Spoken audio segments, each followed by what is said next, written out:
Darryl has been in Calgary. So I've had the privilege of watching him run ice with his daughter one-on-one the first day, and then with his daughter and about 8 Western League prospects and actual players.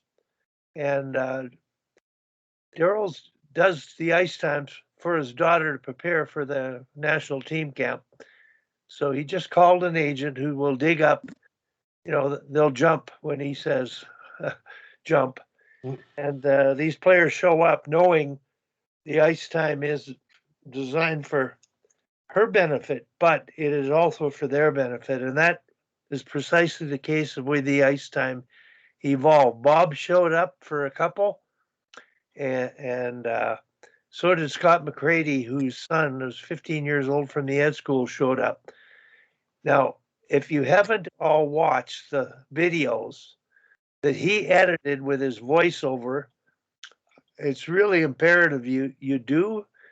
And I'm curious about how you understood them, took them, because I didn't know what he was doing. I liked it when I just watched it. But when I looked at the videos he put together, I was way more appreciative.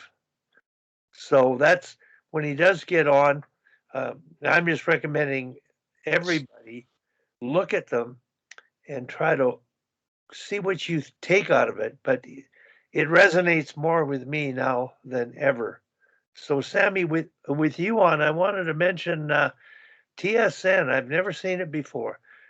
They showed a top 50 goals female hockey, and then they showed the top, I think, 15 plays U.S. Canada female hockey.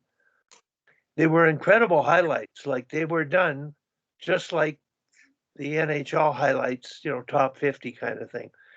And I took a lot of pictures while I was watching. I took a little bit of video. I sent it to Danielle and Haley as well, because I was communicating. I'm trying to get Darryl on. And for all of you, I wasn't sure Darryl could get on, because when I was talking to Danielle, she said Thursday the Leafs have a Zoom call. That's why he's late, and he may not show up. And this is one of those things where he doesn't really punch a clock. He does his own thing, and he's created that ability to do things his way and his time. And he was pretty excited about joining us.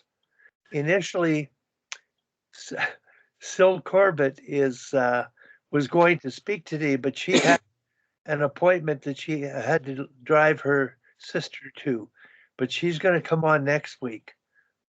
So I don't know how many of you know Syl, but she, Dr. Corbett, she's got a few degrees. She's a real specialist with high performance training, health. She's a neuroscientist, a tremendously brilliant young lady, and she went to Florida, worked with Ella, Darryl's daughter, for I think a couple of weeks, just training.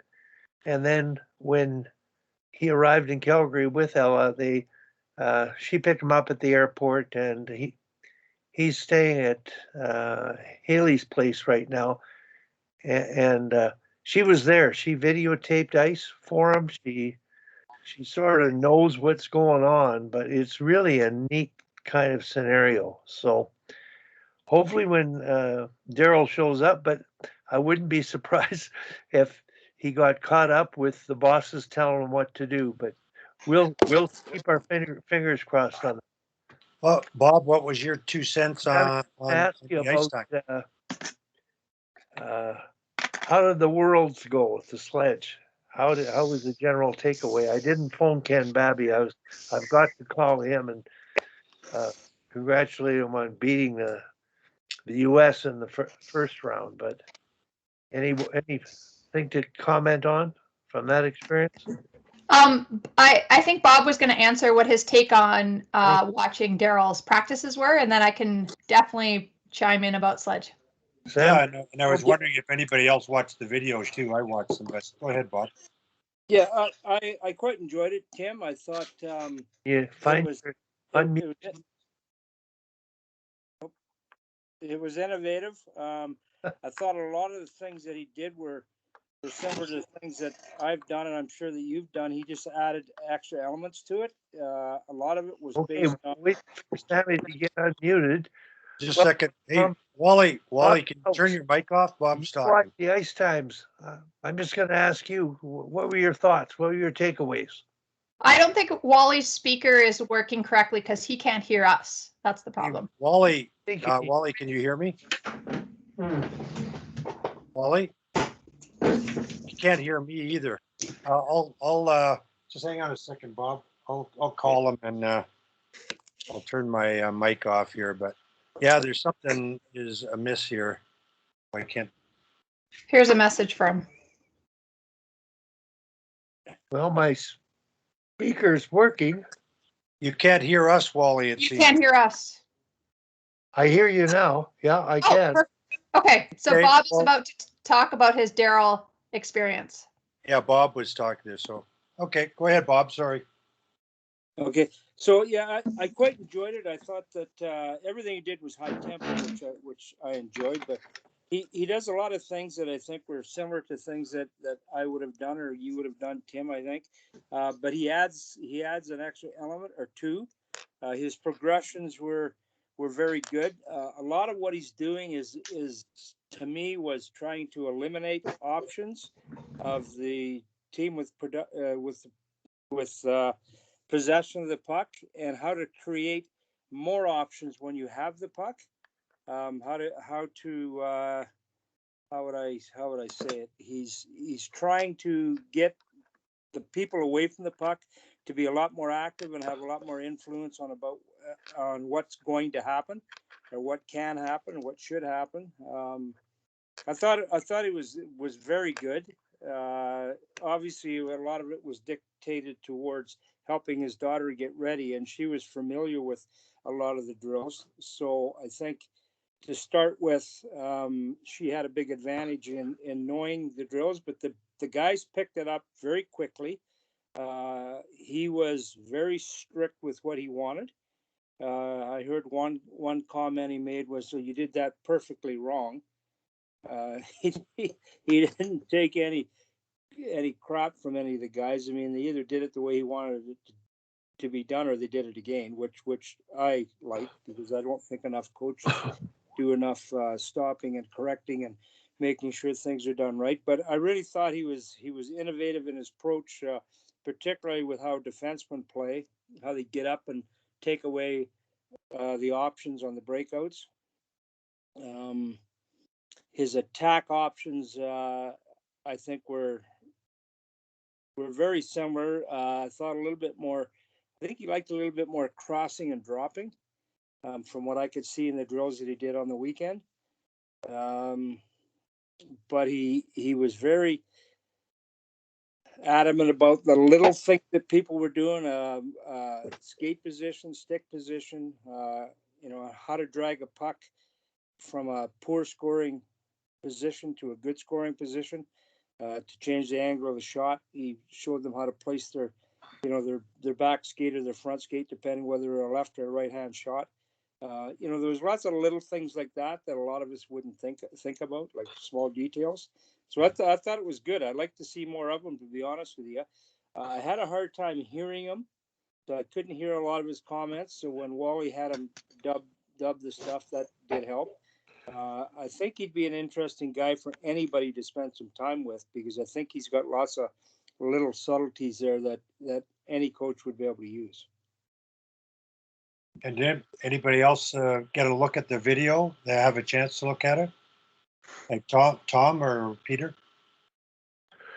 Yeah, I just want to mention before we get into his video, I had the pleasure of driving to Banff for 2 hours and just talking hockey. And every day the past 3 days that I've spent with him, I've been rereading his book and underlining new things. But I can now understand his book a lot better. But watching him and that overview of what he said, it's sort of like, okay, I really understand and appreciate what he's doing.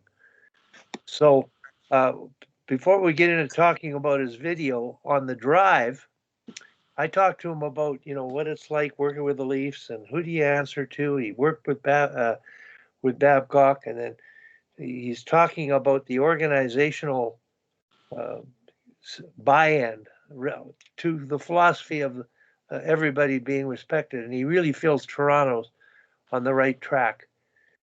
But he's most excited about the Chicago Steel, the USH Hockey Junior League, where he has a total sanction called by the owner to do whatever you can to accomplish the goals we want and with a philosophy we want.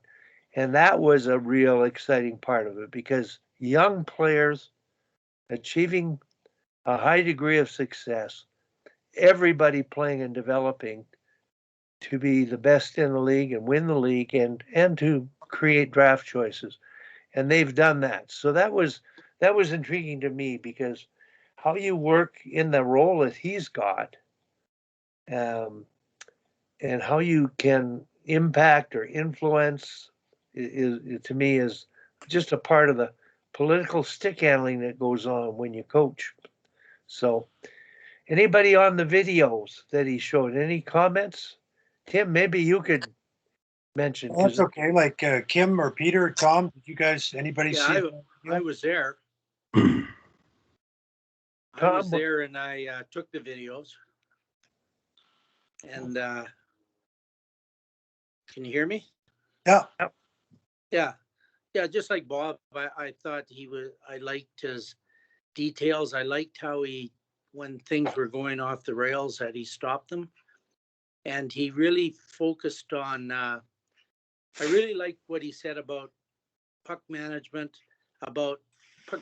just to keep possession, which, like the old cycle where you keep throwing the puck back in the corner and nobody's trying to score. He wanted people attacking that net and going to the net and, meaningful kind of plays and this sort of thing. And I really like that idea. And his drills, he didn't like stoppages in them. Like after you took your shot, you got a puck and made a play and this kind of thing. So I thought overall, it was a really, like, everything they did was meaningful. And, and using the 3-on-3 game to talk about scissors and picks and pick and rolls and screens and these kind of things was a really good way to get the players, in meaningful puck support, not just kind of standing out there in the middle of nowhere. You get the puck and you're alone, but you're not really going to do anything when you get the puck. So that's what I take away from it. Tom, I have to say you look like a real angel there this morning. The light behind you looks like a perfect halo. It's your good Catholic upbringing, I guess.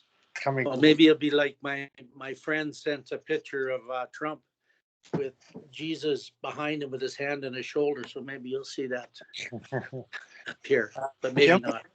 Or Dom, did you guys get a chance to watch either of the videos?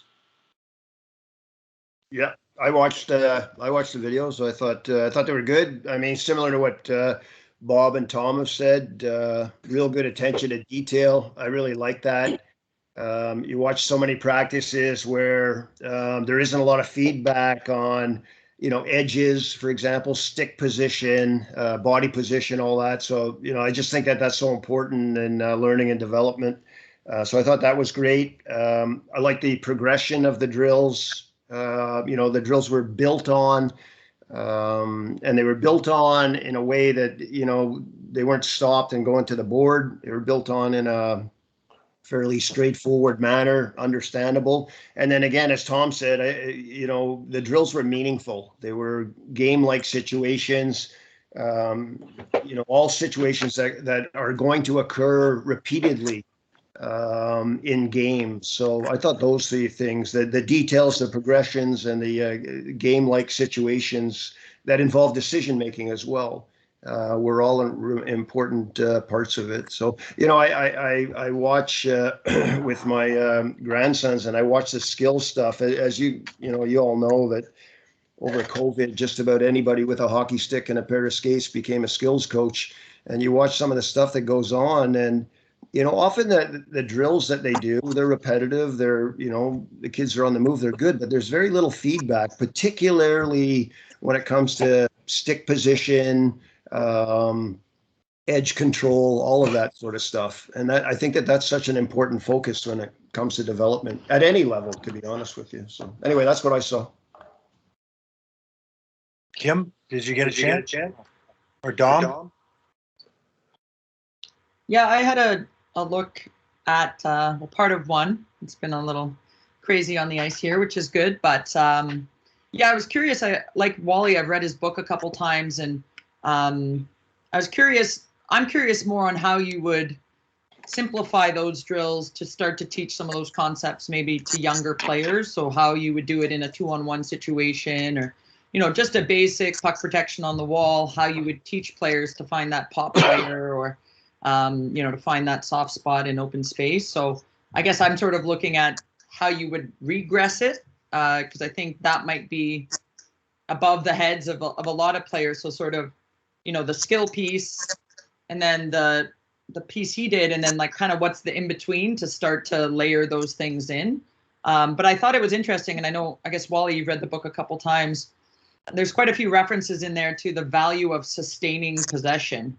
So I'm curious, to Tom's point, right? I agree. There's no point in cycling just to cycle.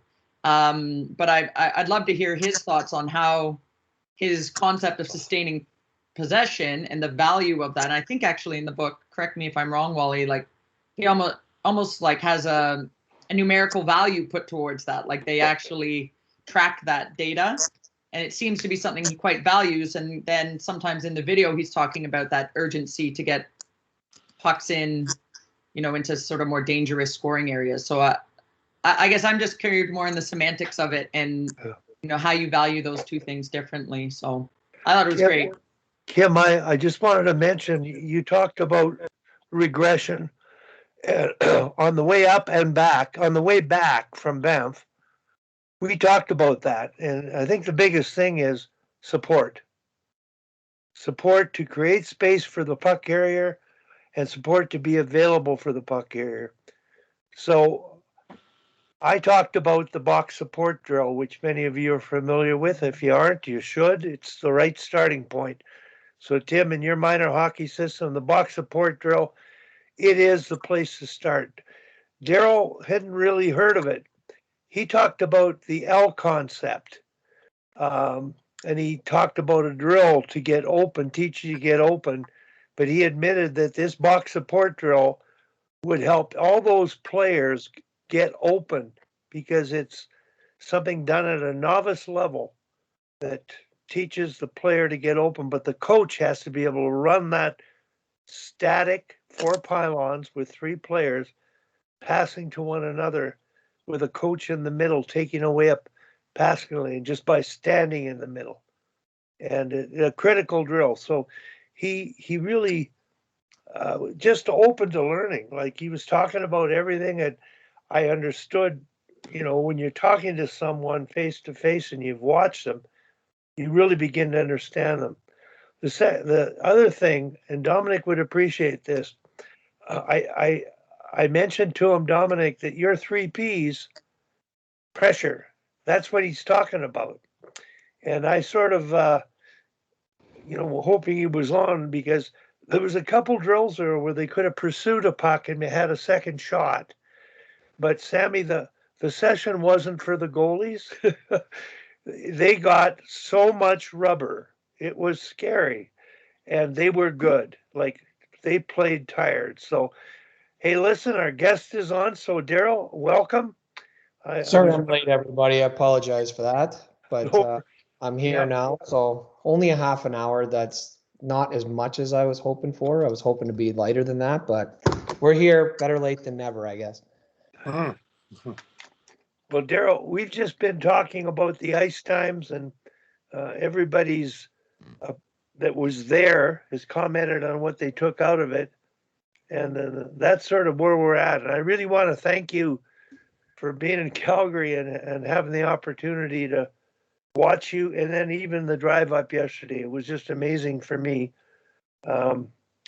And like I've said to everybody, I'm going to reread the book and re-highlight it. Every morning I get up, I'm reading a new page and underlining things. So thanks for coming on.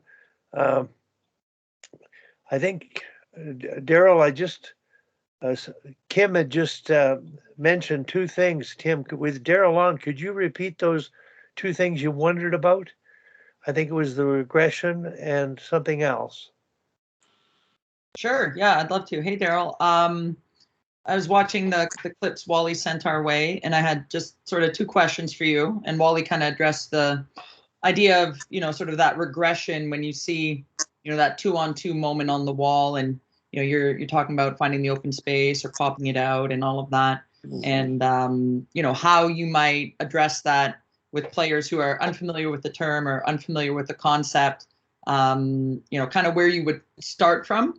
And how to get to the level where they can do it, at the pace that you would want. So that was sort of my first question.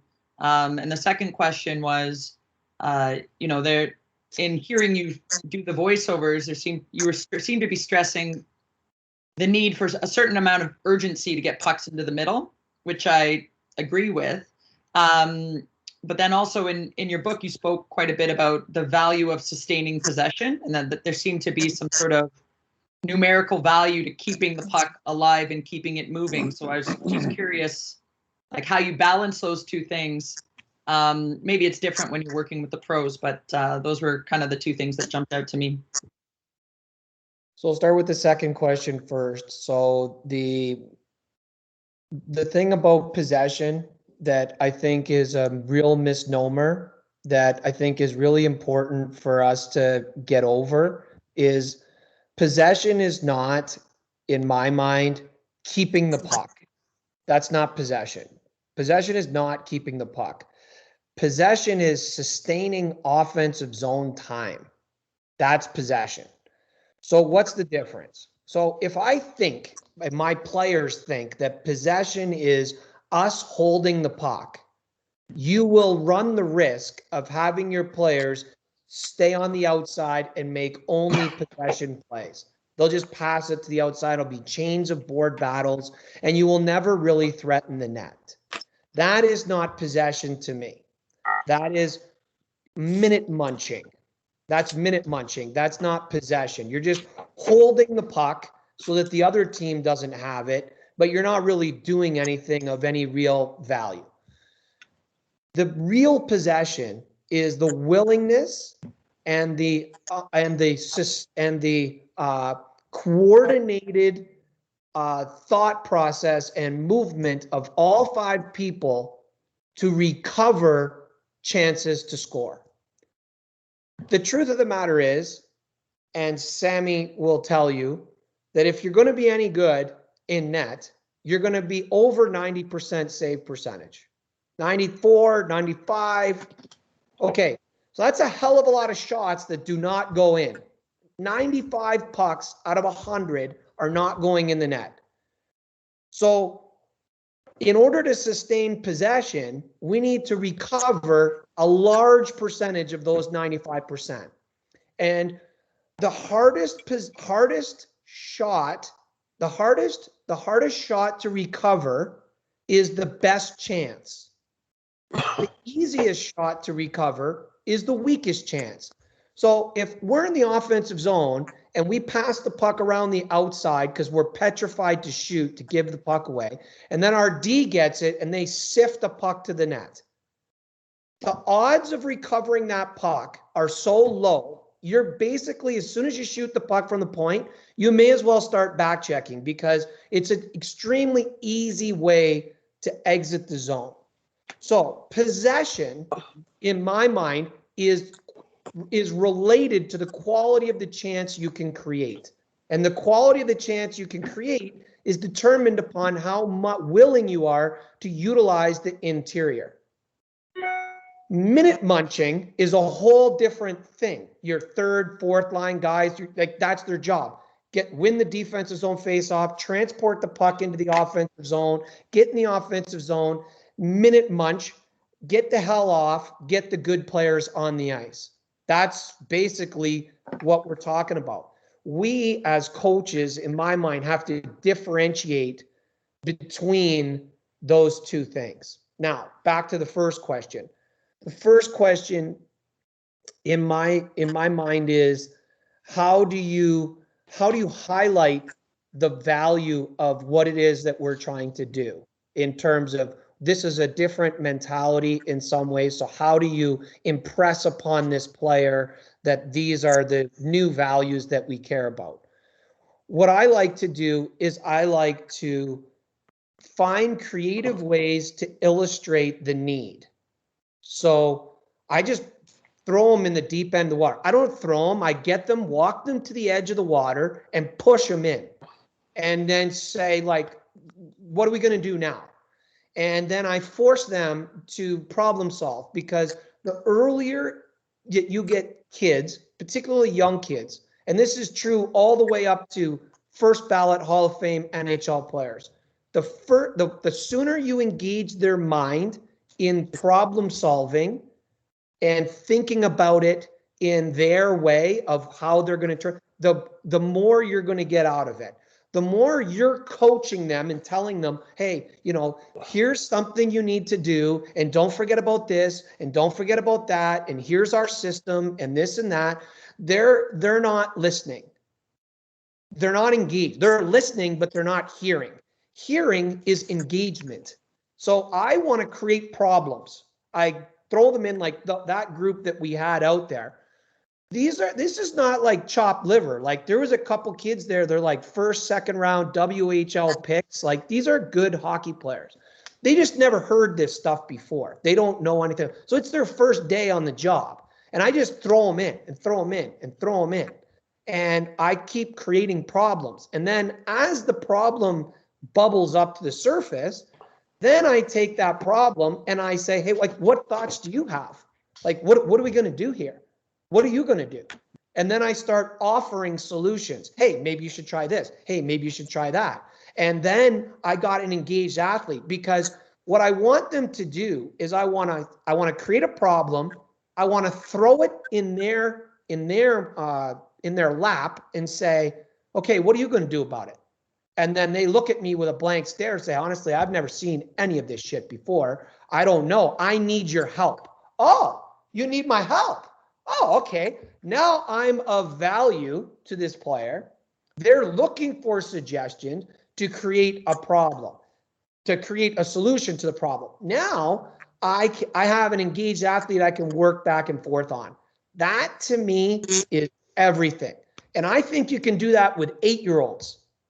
I do it with my players. I do it with my own kid. I create problems. I love to create problems and then say, hey, you figure it out. And then I wait for them to say, coach, like, honestly, I don't know what the hell I'm doing. Oh, you're asking me for help? Lovely. Now I'm in. Rather than start the process and say, okay, we're going to work on the offensive zone. And, these are some of the concepts, and this is how we play, and this is our system, and this is what we do. The player is listening, but they're not hearing anything. I think the more you create a problem, force them to solve the problem. And then the beauty of it is, if you really know what you're doing, you can guide them to come up with the answers you want. That's, to me, really where you get into it. And so I hope that answers both of those questions. But my teaching style is I know what the answer is. I don't ask very many questions that I don't know the answer to. And it's to the players. I ask a lot of questions I don't know the answer to generally, but not to any of the players. I know what I want. And then I create chaos and problems. I just create problems. And in that day, those 2 days, I create I said to them, listen, like, I don't want you, and I can show you how in the offensive zone on the strong side of the ice, skating away from pressure, skating away from the puck is a nightmare. You should not do that. And I'm going to tell you, you're not going to do it. So now what are you going to do? You have to skate to the player. So what can you do when you skate to them? Oh, well, now I can set a pick. I can set a screen. They don't know. I just keep telling them, and I keep causing the chaos. And I love having, like, the second video I sent to Wally was that example of a drill that I use to bubble up issues. I just create problems. And I'm like, that's no good. That's no good. That's a problem. That's no good. That's no good. What do you do? Like, what are we doing here? And then they have to try to find a way out of it. I love drills like that. Then it tells me their level of understanding, because I don't know these kids. Like, I didn't know any of them. I'd never skated with them before.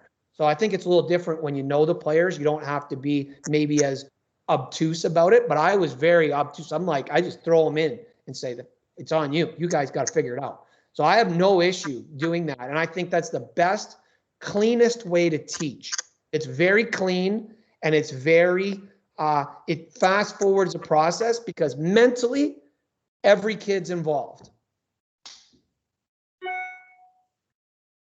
So if you have a follow-up question on that, I'd love to answer it. But I would think that, you know, this is a really good rabbit hole for us to start in. No, I think it's great. And I just, I'll let Tim jump in, but I was just, you know, I'm thinking I only coach girls, right? So they love the questioning and the why and the figure it out. I actually think it's a better method for them as opposed to the script, because we all know you do the script with the girls and they're far too literal, at least in my experience. So I love the idea, and it certainly works well for the players that I work with. So thanks, Darryl. So here's the other thing. This is where we get into some of these, like, dichotomy of what we want, what we say we want as coaches, and what we actually do. This is what happens. So we say, oh, we love kids who problem solve. We like kids with elite hockey sense. We like kids who can work with cognitive, like shared cognition. They can read off of people. And then we just joystick them everywhere they go. We just tell them, oh, no, you have to be here. Nope, nope, that's not the right spot. Nope, you got to be here. Nope, you got to be there. So we joystick the whole situation. And then we say, yeah, this is bullshit. Like, none of these kids have hockey sense. They can't problem solve. They don't know what the hell they're doing. Let's just throw them all out a pond and throw all the sticks on the ice. And that's where they're going to learn. That's bullshit. Where we're going to learn is we're going to force them to think. They don't think on the pond. They just play. They don't think there. That's where it's horse shit. What's really true is when we force them to think. We create problems and force them to think, and we create engaging discussions with them. That's true for a Hall of Famer in the National Hockey League all the way down to a 7 or 8 year old. And this is where I think we run into trouble, because what we say we want and what we actually do produce two separate, they don't produce the same results. We joystick them and then complain they have no hockey sense. I think we need to stop doing that, and you'd be shocked at what you get from the 8, 9, 10-year-old in what they actually know or what they think or how they want to try to solve these problems. I think we'd be really surprised if we just ask them. And I think the way to do it is you hit them over the head with a problem, just force it. And I think that instead of coming up with drills that are always solutions, why don't we come up with problem drills? These are all just a drill that creates all kinds of chaos and problems, and let them sort it out. Sorry, Tim, go ahead. Oh, no problem. It's all interesting. I just wondered if you could sort of comment or chat a little bit about sort of the balance between, like you just mentioned, you know, when you're on the strong side of the puck, try to emphasize skating towards the puck, and then figuring out how to best either support or help create space or whatever for the offensive player. So there's the alternate thought, and I think you talked about it a bit on one of the videos about in terms of moving away from the puck. I think you said you're okay with that if you're going to move away from the puck and sort of if you're on the weak side, but there's sort of attendant theories or approaches to allow the puck carrier to have space or to leave them space to work in, And so maybe just talk about that balance a little bit, like skating to the puck carrier, where obviously you bring another defender and you crowd the space, versus moving away. And for one sort of clear example, which we've all seen a million times, a puck carrier coming up the wall towards a defenseman.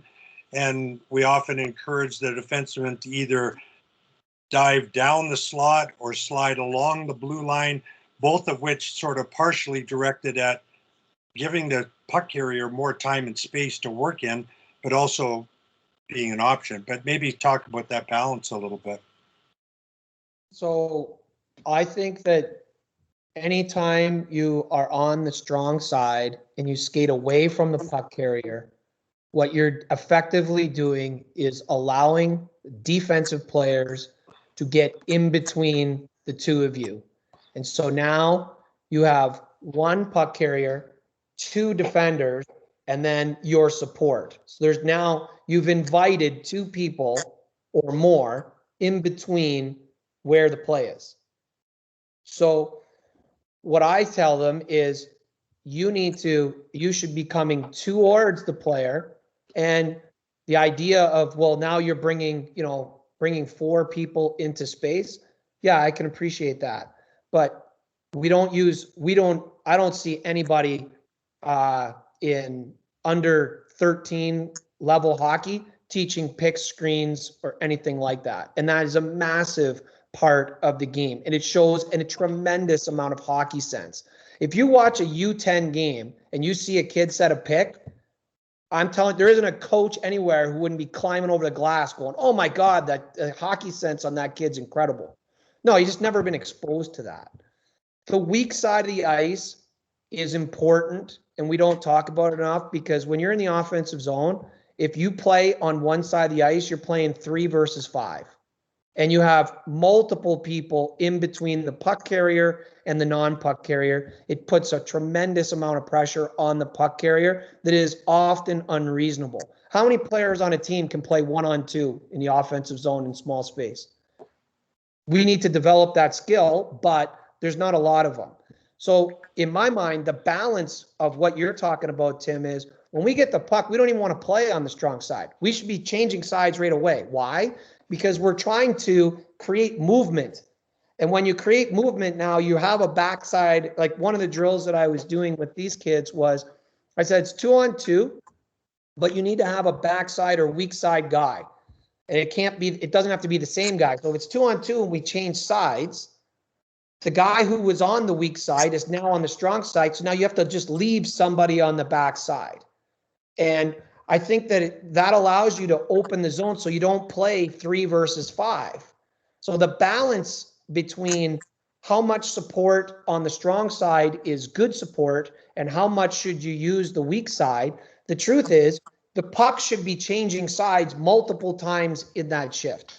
And if it's as soon as it stays on the strong side, you're playing 3 against 5. So why do you want to do that? That's not good offense. Who wants to play 3-on-5? That's defense. So to me, that's the balance. In my offense that I like it when we enter, we change sides right away. Now they got to move. Then we get up, we use the top, we use the bottom, but we're constantly changing side. We have people coming towards you, and we have people going away from you to the weak side. And you can make a quick decision. Is this something here where I can isolate on a one-on-one? I can create a seal escape. I can trap my check on the wrong side. That's all great stuff. If I can't do that, boom, change sides. Let's try again. That to me is offense. And what you're talking about when you talk about like a guy rolling up and then you have this D here who's standing at the blue line. Well, yeah, we encourage him to, why do we encourage him to move away from the puck carrier? Why do we tell him to go to the weak side? He's moving towards the middle. Well, because you don't want him to come towards him and get jammed up on the half wall, because now you're going to get a puck stopped and you're going to invite a lot of defenders. You're going to run the risk of getting stalled. To me, the most basic principle of offense is movement, defense is stopping movement. So if you're going to play 3-on-5, that puck's going to stop and you now are playing defense. You're in the offensive zone, you have the puck, but your actions are defensive because you're stopped. You want to be in motion. Movement is offense. hopefully that answers your question. I totally agree on the whole East-West concept, and yeah, I mean it's just a delicate balance sometimes, and sort of going back to Kim's, and I think Wally had his hand up too, but going back to Kim's sort of initial question about sort of getting them to learn to recognize again sort of when it's best to move towards the puck, when it's best to move away from the puck, like going, sort of providing support on the offensive side or the weak side, sorry. So it's them learning and understanding that balance of sort of when to do what. But go ahead, Wally. First of all, a question. Would you please distinguish for me what you mean about the weak side and the strong side? I just want to be sure my terminology is similar. Darryl, what do you mean by weak side and strong side? Is strong side the side the puck is on? Yes. And weak side would be if you drew a line down the middle of the ice through the middle of the net on one end all the way down to the middle of the net in the other end. When the puck is on one side of that line, the other side of that line is the weak side. Now the puck side, the strong side, is indicates to me where the puck is, and then the weak side would be on the other side of that line, on the other side of the ice. Okay, that's good. That's good. I thought the same thing. Now, one of the things that the Sharks do is agree to disagree. And I'm going to disagree with one thing you said, not at the high level. And I may be wrong, but you said bullshit to Shinny. And I'm just saying, yeah, if you know how to coach and teach, and the average minor hockey coach doesn't, I've discovered that if they haven't got a background in teaching, which very few coaches do this day, they've got to let them play and shinny a lot more. So I live that experience, Darryl. I think told you my story, as everybody's heard it, coaching Bantam AA or AAA my first year, and overcoaching and overtelling. So there's a line here between your information is brilliant. It makes sense. And Tim takes it to another academic level so that we can do it. I'm afraid of, and Dom, this is where I wanted you to bring you in. You've simplified team play with 3 Ps. You've experienced that freedom of play with girls going to higher level tournaments than they are capable of. Can you comment at all on anything we've been talking about relative to the simplicity understanding factor? And how do you get it across? Yeah, well, I mean, I guess just my experience is having, and Kim touched on it a little bit, just how literal the girls are. I know, Darryl, you obviously have a daughter, so you can appreciate it.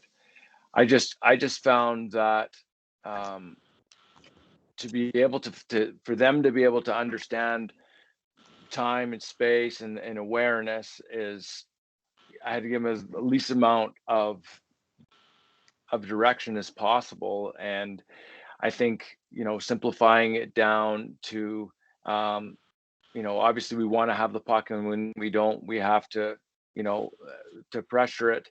And once we get it, we possess, and then obviously possess, we want to play. And again, it's super simple. But for me, I guess just seeing it from the other side of people trying to like, and use the term joystick, and I think that's one I like to use as well, is that they end up not understanding and not actually playing the game and figuring out why they're doing things.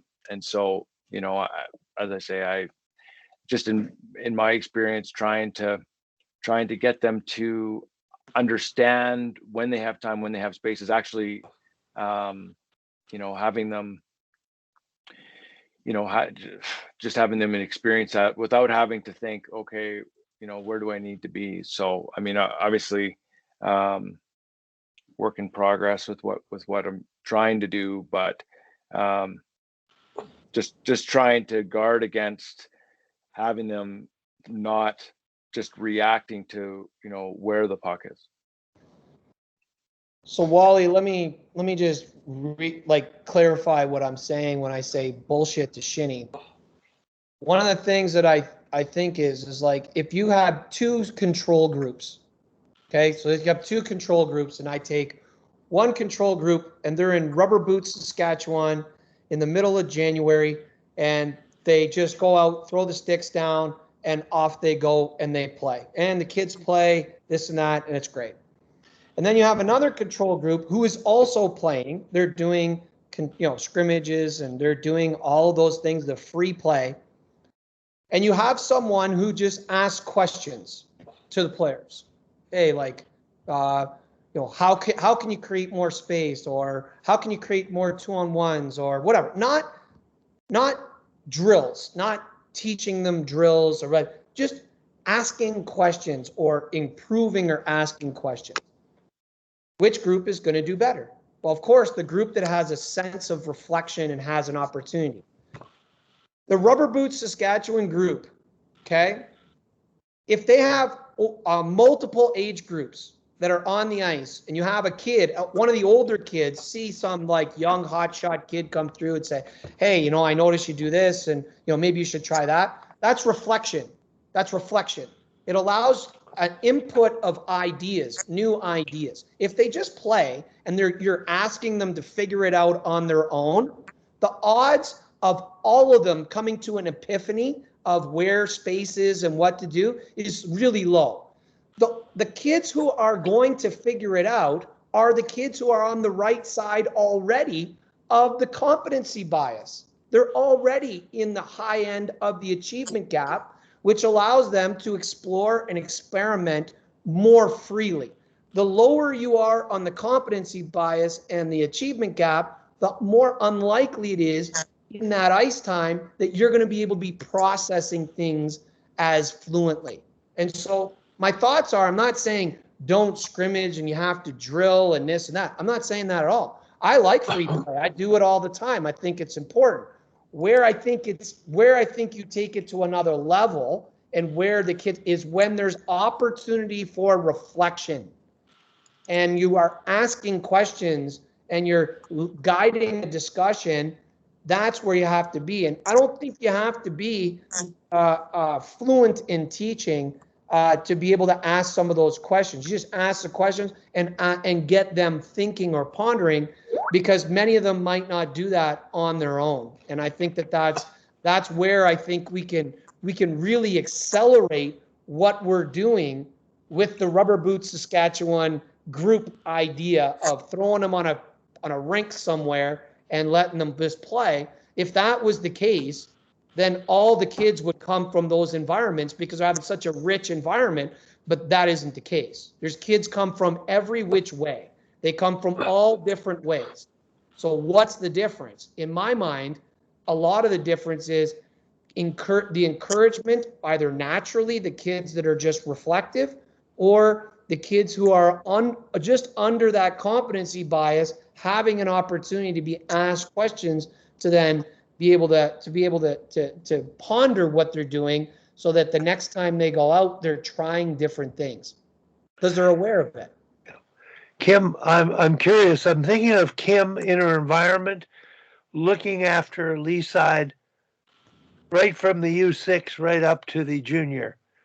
Kim, what do you think? I'm curious about your thoughts on this issue, and being able to get coaches to ask questions to make the kids think. Well, I think that's the key, and I think, what Dom is doing and sort of having those key principles is what unifies and gets consistency, right? So the challenge for me, of course, is that we need some continuity between 32 competitive teams and 50 house league teams. And I don't believe that we should be starting from the beginning of the curriculum every year with every player who's already within our organization. And so I think having those key principles, and mine would be different than Dom's, and conveying those to coaches and then being able to ask simple questions. So for example, if one of yours is poise and you're scrimmaging, right? Can you stop the drill? Can you ask the player in line, okay, do you see any examples of poise when your players, your friends are playing here? Or did you have did you feel like you had some poise when you were under pressure there on the wall, right? So I do think that shared vocabulary can be extremely powerful. And I think it empowers coaches who perhaps aren't quite as comfortable on the nitty gritty of skill development to still have some shared concepts. And then hopefully the goal is to have players who are at, the U9 level who are starting to learn, for us, the 3 key principles, right? Then as they move up, irrespective of level or age group, they're not starting from 0, right? And it also allows us to have the flexibility that, different skills instructors or goalie coaches, because we can't just have one skills instructor for the entire organization, right? We can all still speak the same language without, as Darryl said, like joysticking them and dictating, you have to do it this exact way. So it's I guess a different thought process, but it's going to heavily rely on your point, Wally, to this, the questioning method, right? Because you have to engage your players by saying, how are principles being applied in this drill, or in this breakout, or even if you're watching game video, versus trying to drill them to death to do it the exact way. So I don't have an answer for you yet on whether it works or not, since we didn't get the chance to do much of it this year, but that's the intention. And I think there's absolutely a place for, scrimmaging or small area games and trying to draw out from our players how they're applying those key principles in those types of situations. Where I think the rub is in how we're trying to equip coaches that don't have a lot of experience in teaching. And often our approach is to equip them with drills and alike. And I like the idea of giving them a whole whack of small area games that allows for some of this self-discovery, but that each game is given with them a series of questions, none of which they don't need to have the answer for. They don't need to have the answer for like what it is. They just need to pose the question, which is what takes that rubber boots Saskatchewan, drop the sticks in the middle of the pond and play idea to a whole nother level, to where, yes, we're going to do that. We're going to have this game. It has a few, like, this is what the rules of the game are. Off we go play. And then be asking questions when the kids come out of their shift in the game. They come over and say, hey, like, that was really good, but like, what else were you, what did you see that made you make that play? Boom, reflection creates a thought of options. And I don't know, I think as we talk about coach development, I'm wondering out loud to our group here as to how we equip Wally's biggest concern, which is the inexperienced coach who doesn't have a background and is not obsessive about this stuff. How can he be able to create value at those levels? Maybe this is a way, is to equip them with some of these reflection questions, and none of which they have to have the answers to. Just pose the question to cause that. And I think that we might get more out of that. And that's how we take the rubber boots Saskatchewan concept that we all love and know that there's tremendous value there, but how do we extract it? How do we extract that value? I think that it's having the true value of rubber boots Saskatchewan is the older kid who asks questions or gives ideas to the younger kid coming through. That's the true value of it. How can we have our coaches be the older kid that asks the pertinent questions, that pulls it out? That's what I think. That's where I think we can be better. Tom Malloy. Your mic's up. Yeah, Tom, are you? You have your hand up. I think I had the ultimate example of the rubber boots Saskatchewan in the last few years when I took over the women's team. I had a player that grew up 100 miles from the Arctic Circle and 500 people in the town, and she taught herself how to play hockey, and maybe there was her brother or something. Then they moved down to a place that had a rink because she wanted to play hockey, and the only thing they did is divided older and younger group, and they played shinny with no input whatsoever. So anyways, she went to a sports school, and in grade 11, she learned what an offside was. So I looked at her when I first came out. I thought, this girl, she skates like Gilbert Perreault, like unbelievable moves with the stick, like everything, but absolutely saw nothing on the ice and got herself concussions running into players checking her because she didn't, get the flow whatsoever. So she basically self-taught shinny and everything, but absolutely no questions asked to her. And I love what Darryl says about, because I remember in my era, we didn't get coached and we'd be playing shinny and an older kid would say something to you. And if you tried it, he might say something later to you. But if you didn't try it, he'd just let you on your own to flop. And that's kind of been my method of coaching ever since. But yeah, I think I saw the ultimate example of the rubber boots. Tim? Well, obviously lots to unpack, and Darryl, thanks again for coming on. It's always really sort of stimulating, interesting. I'm just thinking as we're all talking here, we've debated long and hard for many years, sort of about the figure it out philosophy versus the yelling and telling, and now we've sort of, and then the whole questioning method has come more to the fore, and really, in some ways, I got a bunch of thoughts running in my head. Sorry. In some ways, the questioning, as Darryl just pointed out, is sort of the biggest part of the figure it out philosophy. There's maybe a basic misunderstanding on the part of the vast majority of coaches that really at all levels, maybe not just youth levels, that they think their role is, as Darryl said, is to tell and to guide, versus they're there to question and create curiosity within their players. So that, there's maybe the pure figure it out approach, the pond hockey approach, which doesn't really work for all aspects of the game. Might be great for skill development and some read and react ability. So there's a place for that. There's a big place for questioning and helping players figure it out, not really on their own, but with your assistance.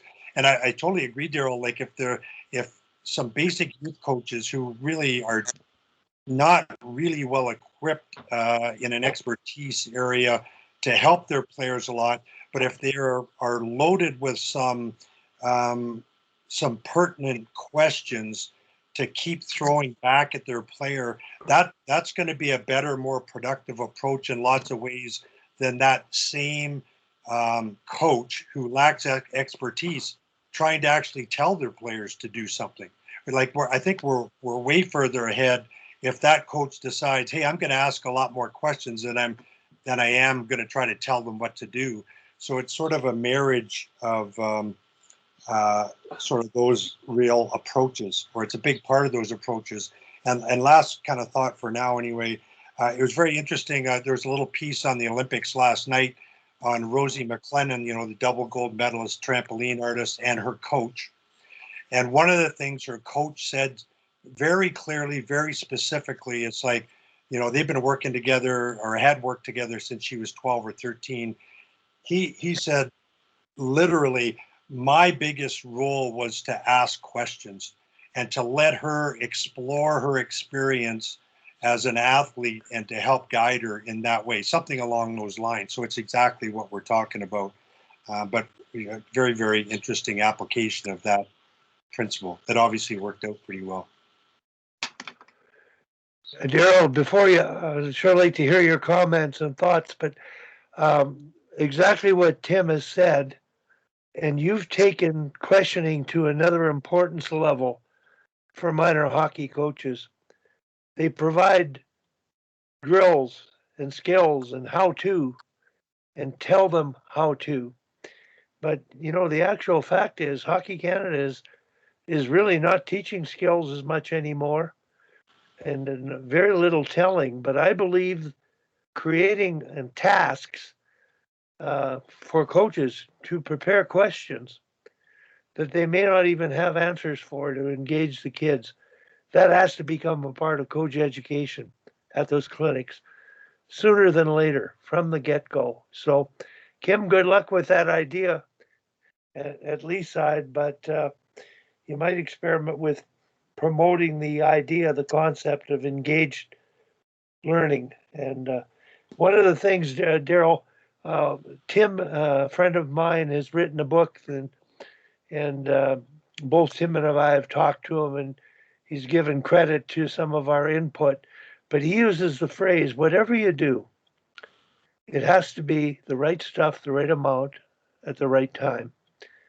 And Tim adds the right way, which is sort of the positive coaching atmosphere. But Darryl, any thoughts on what everybody said to this point? And Yeah, like I think that just going down this path of how can I think a critical question that we need to ask and is being asked is how can we impact the inexperienced coach, give them tools that they can push player development along without having technical expertise. And I come from like my philosophy around the questioning and engaging the athlete is I was that guy. I was exactly who you're talking about. I was the person who knew nothing. Nothing. I knew nothing. And I knew nothing for a decade. I knew nothing. And so oftentimes, and I can only speak about my own experience and how it worked for me. A lot of where I made my biggest gains when I was reflective on my own thing. Because one of the things, if I did nothing else, I was reflective. So whenever I had an ice time, I was always thinking about what did I do right? What did I do wrong?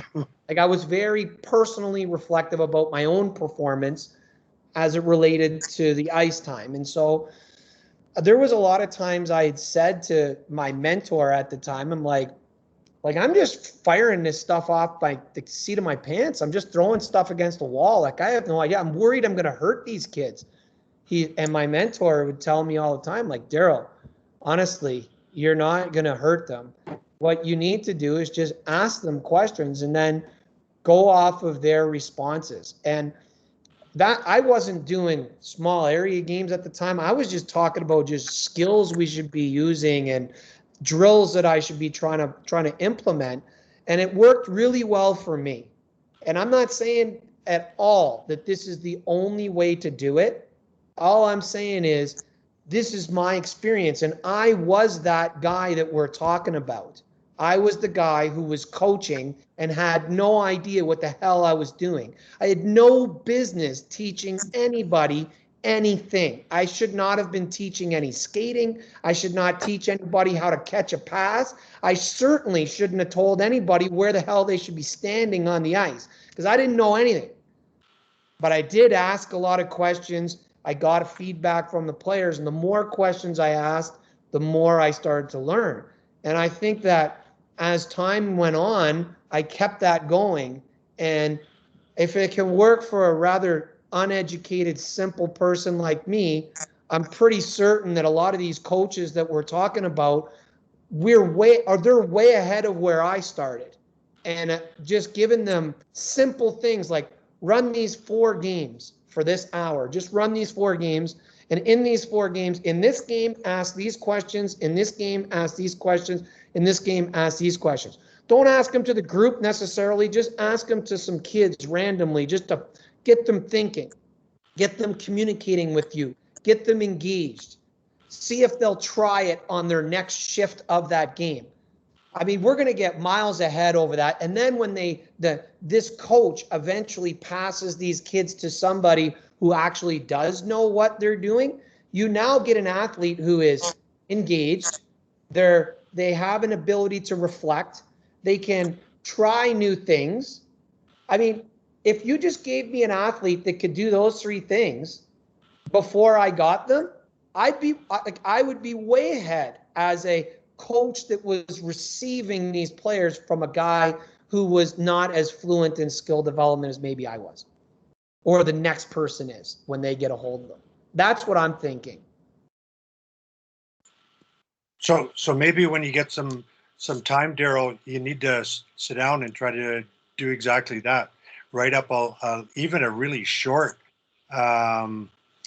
sort of manual for, well, it's really for any coach, but aimed at youth coaches. Here are 6 games to run at practice, 10 minutes each.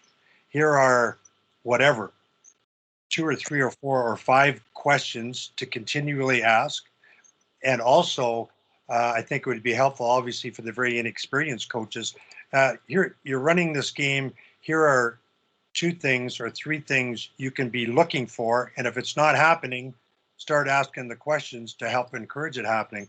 I mean, I think it would be totally awesome. In fact, I would love to have you come back on at some point in the future and do exactly that. Just sort of, talk about 5 or 6 games that, and I'm going to go back to what I wrote down at the beginning. I wanted to get you to talk about the L drill that you and Wally talked about in the car. But I think that'd be a terrific project for you and be very meaningful and obviously probably make you a little bit of money on the side. Not that you need much.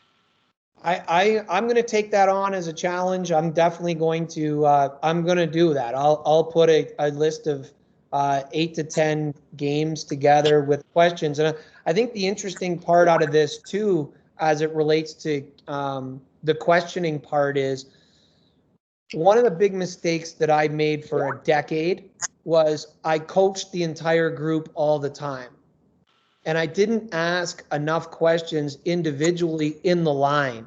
So the best part about a game is the game runs itself. Like, it pretty much is going, it runs itself.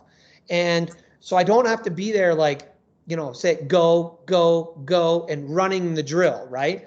So that frees the coach up to just slide into the line and say, hey, like, what do you guys see here? Like, what's going on? Like, what can you guys do your next shift? I think that was a big deal for me. And one of the rabbit holes I went down is I stopped using a board. I stopped using a whistle. I stopped doing all of these things. And the reason was because I was trying to come up with drills or games or exercises that were on the ice that ran itself. They were automated. The kids knew when to go next. So I didn't have to say, go, and run the drill. When you're running the drill, you can't teach or ask questions or do anything.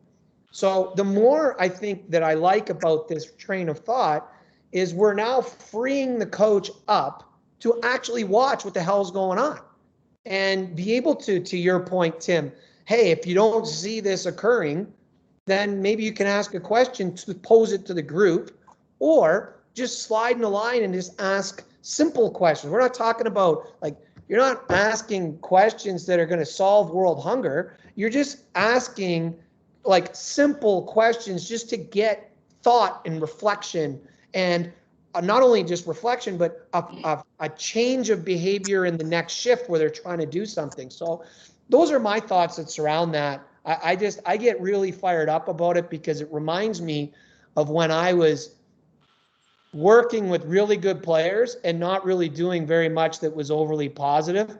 And I wish I had somebody that would tell me this type of stuff, because I would have been really valuable had I done this, more valuable had I done this and passed them on to somebody who actually knew what the hell they were doing.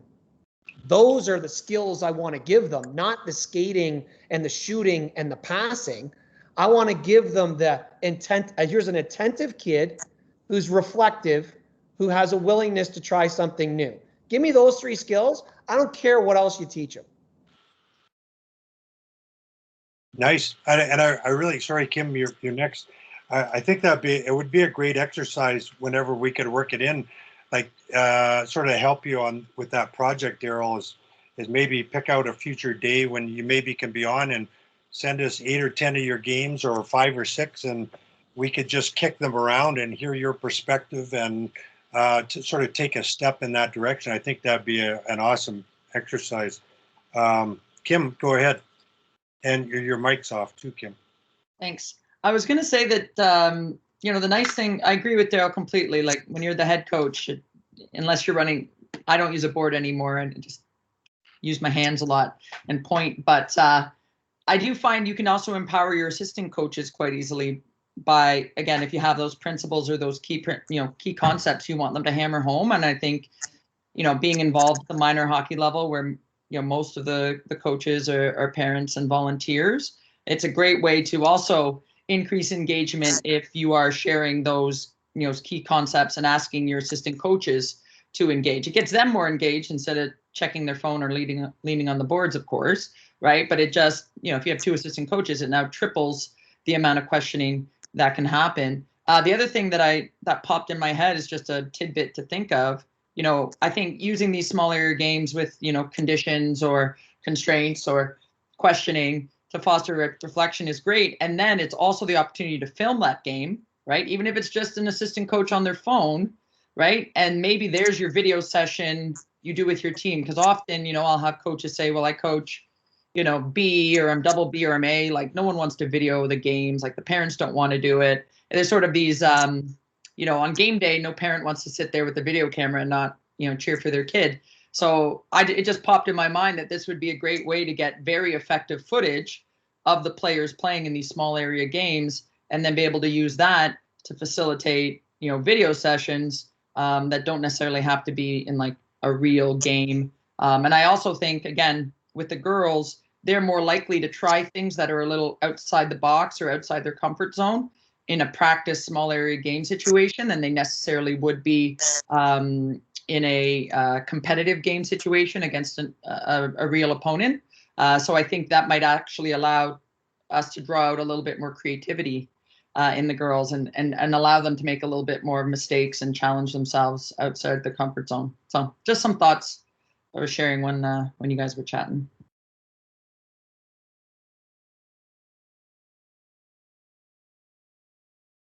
So Darryl, just if I could stick in here, just because before you got on, Wally was talking about his discussion with you about support and his sort of box support drill and your L drill. Like, you maybe just briefly illustrate what your L drill is. I think we're all familiar with Wally's sort of box support drill. So it's essentially the box support drill. You have 3 kids and the box is exactly the same. The difference is I want to teach movement of the player off the puck to understand the movement based on the maintaining the L. So on the triangle, I want the puck to be in the middle of this triangle each time. So at the apex of the L. Okay, that's where I want the puck. So if the player moves the puck to this side, so it starts in the middle, he moves it to this player, that tells this player where they have to go, because in order to maintain that L, they would need to move to this side. And that's where that L kind of support comes in. And so what it does is, rather than just freely move, you now have a principle of where, because I want to have 2 options. I want the L to be maintained, which says this player now has 2 options. So now when you put a defender in the middle, okay, and the puck gets moved, I want to maintain the ability to have 2 options. And if the player doesn't move, so if the player moves the puck from the middle to the outside, now, and there's a defender in the middle, of course, the player on the far side is unavailable because the defender's in the middle of that player. So now, by teaching the L and having the puck in the middle of that apex, then now it guides the movement to support a little cleaner. Wally was talking about it where he had the pylons. I've never done Wally's box drill. And I think that I will be better by starting with his box drill, because I think that is a great start, particularly with the four indicators of how the box works and that the players get familiar with that movement. I think my L support drill or L triangle support drill is one that maybe might be the next step. Now, where I go next with that is I like to move it into a situation. So I'll take the players and I'll move them to like the net, and I'll have one puck behind. So if you picture the net, I have one player behind the icing line with the puck. I have another player behind the icing line on the other side of the net. And then I have a player in front of the net at the hash marks on the puck side. So there's your L. The puck is at the bottom. Now, the player with the puck, if they move the puck behind the net to the other player that's behind the net, it guides the movement of support of the player who's in front to now move from one hash mark to the other to maintain the L and be a strong side option. If the player passes directly up to the player who is in the hash mark, well, now that engages the person that was behind the net on the other side to now come up to maintain that L. So I like to, it becomes a shooting drill, but they're maintaining and moving with the principle of the L, which can be an interesting way of doing it. And then I'll move that then to the defensive zone. So right away, I'm trying to put it in situations that they can see, like, no, this L support, like you can do it everywhere. And so that was what we talked about with Wally. Maybe Wally can expand more on his thoughts on what went on. Just Darryl, I put my hand up as soon as you started explaining the drill. I put it down because that's what I wanted you to talk about. Plain and simple, it's getting open and support, and the use of the word L. I think it really makes more sense now, and it's something I would add to the toolbox. So I'm just curious, anybody else here, any thoughts or questions? And I like the idea of thinking about, minor hockey coaches and making them better, because there is a real serious dilemma with them trying to overcoach and being able to let them play, but ask questions and making that question asking the big difference. Dom, you had a story that you might not remember. I'm sure you do remember. When you took that team to Boston, you were concerned about the coaches on the bench overcoaching, and you had sort of a moment on the bench where one of your coach, I believe the gentleman that had a lot of experience in sports. Do you remember that story? Yeah, I mean, I think I know which one you're referring to, Wally. It was basically we were, obviously, one of my biggest concerns is that during the game is not to have, whether it's the parents in the stands or the parents on the bench, directing their players as to where they need to go, what they need to do. It's for me, having the players on the ice experience the game and play the game. And so, and again, basically some of the help that I had on the bench was, trying to, point out, where they should go or what they should do. And it's just a conversation. And just, what we were trying to accomplish is just, the point of the game is so the players would be able to understand and to be able to determine, okay, I've got to make these plays based on what's happening on the ice, and just not to have that outside influence from the coaches, influencing that. And I guess I get it from my kids play soccer here in California, very, very competitive. And you can imagine there's just like it is in hockey, and in Canada, everybody, you know, wants to influence their kids. And so, you know, I would, you know, part of it is I would see the parents, you know, directing from the stands, or the other coaches directing, and the player on the ice not making the, you know, the read based on what they're going through. So I think if that's what you were getting at, Wally, that was the. Yeah, I might recall the specific situation. Your coach, it might have been a defensive coach. He had basically wanted the defenseman to stay home in front of the net at all times. And a lot of stationary, and even Darryl, at everybody at higher levels, we're sort of told where to go and where to be and where to stand. And that was an example. And between periods, you mentioned that you asked the question to the players, and when you left that competition, the coach began to understand the importance of not telling so much. Do you recall that situation? Yeah, it was. Yeah, no, it was, and it was, you know, it was a guy that had actually played, you know, college basketball, and you know, had basically was saying, hey, we're leaving the front of the net open.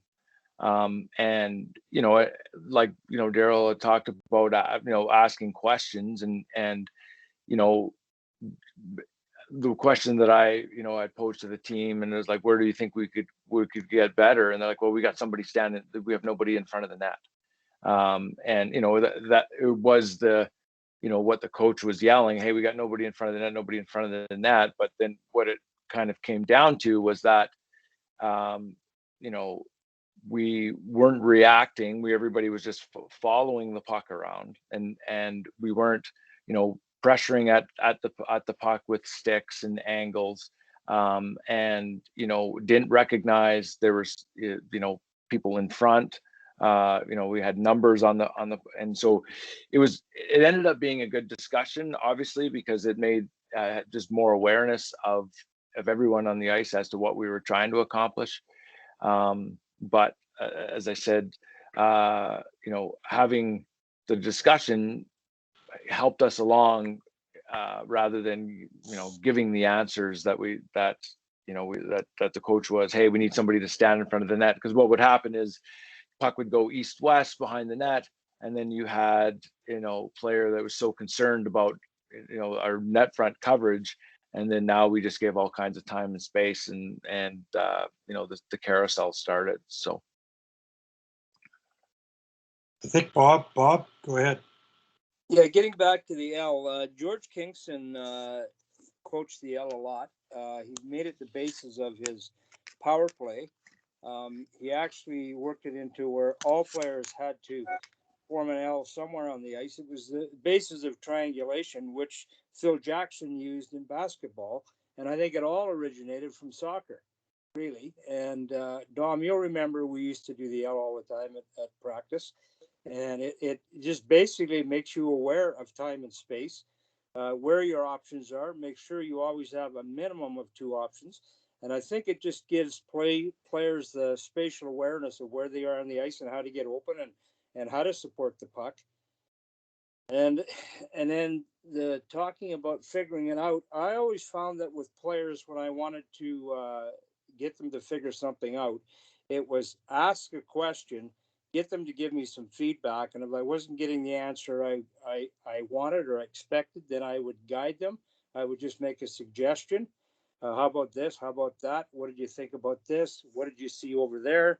And if we didn't get to a conclusion that I thought was the right conclusion, then we would always have the videotape to go back and let them watch the video and let them see the things that I was seeing, and then they could explain to me what they were seeing, because your position on the bench is totally different than their position on the ice. And sometimes they cannot see what you see and you can't see what they see. So that learning from each other, I think, is part of the figuring it out too, where you get the perspective of the player and the player gets the perspective of the coach. And I think it's I think it's important that maybe for some coaches out there listening to it's really not as quite as simple on one level as an L or a triangle, as Bob said. Like triangles are a big part of offense in basketball. I haven't been a basketball player myself in my youth, and obviously soccer, and it is a big part of hockey too. But the key thing for a lot of maybe really young players is looking at Darryl's L drill. The key is to keep the puck at the base or the corner of the L. So if it moves up here, if this player down here just stays there, you're still in a triangle, you're still in an L, but the puck cannot see you. The puck must be able to see you. Right. And that's why, like I've talked about this before, I think one of the simplest concepts for the youngest coaches is to play games and just keep asking 5, 6, 7, 8-year-old players, if you're on offense, try to figure out where you can go to be an option where the puck can see you. Where can the puck go next? And if you're on defense, you're defending, where can you move to take away an option for the puck? Take a player's sight line, and that's like really, really simple for that any coach could use at any level.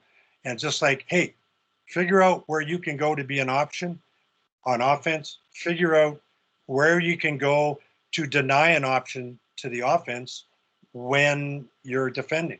So the basic thing is there, can the puck see you?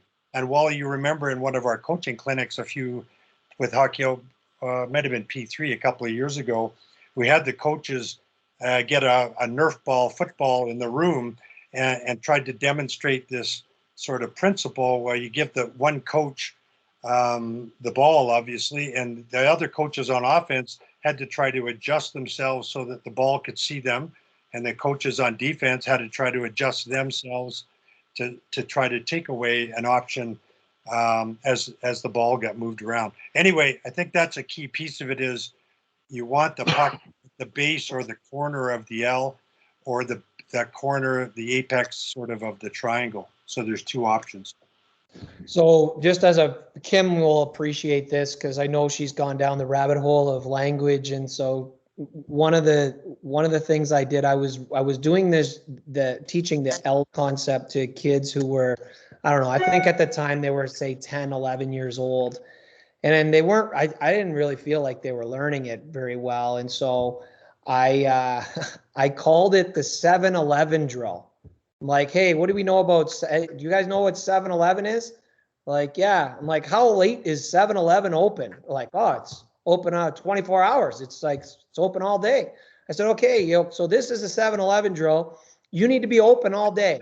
So the whole idea of the puck being at the apex, I was talking about, the puck needs to be in the middle and you need to have two options. And then they were kind of getting it, but I didn't love the movement. So then I brought them all in and I went in the middle and I was illustrating, okay, if I stand in the middle and you move the puck, I went through the hole, the puck can't see you. So then I'm like, okay, that was absolute genius. Now I've really made an impact. And so now we go back to the drill. Of course, it's really not going. So then I don't know why it popped in my mind, but I'm like, I'm going to turn this, I'm just going to try to get this whole idea of being open all the time. So for whatever reason, this 7-Eleven concept popped in my mind.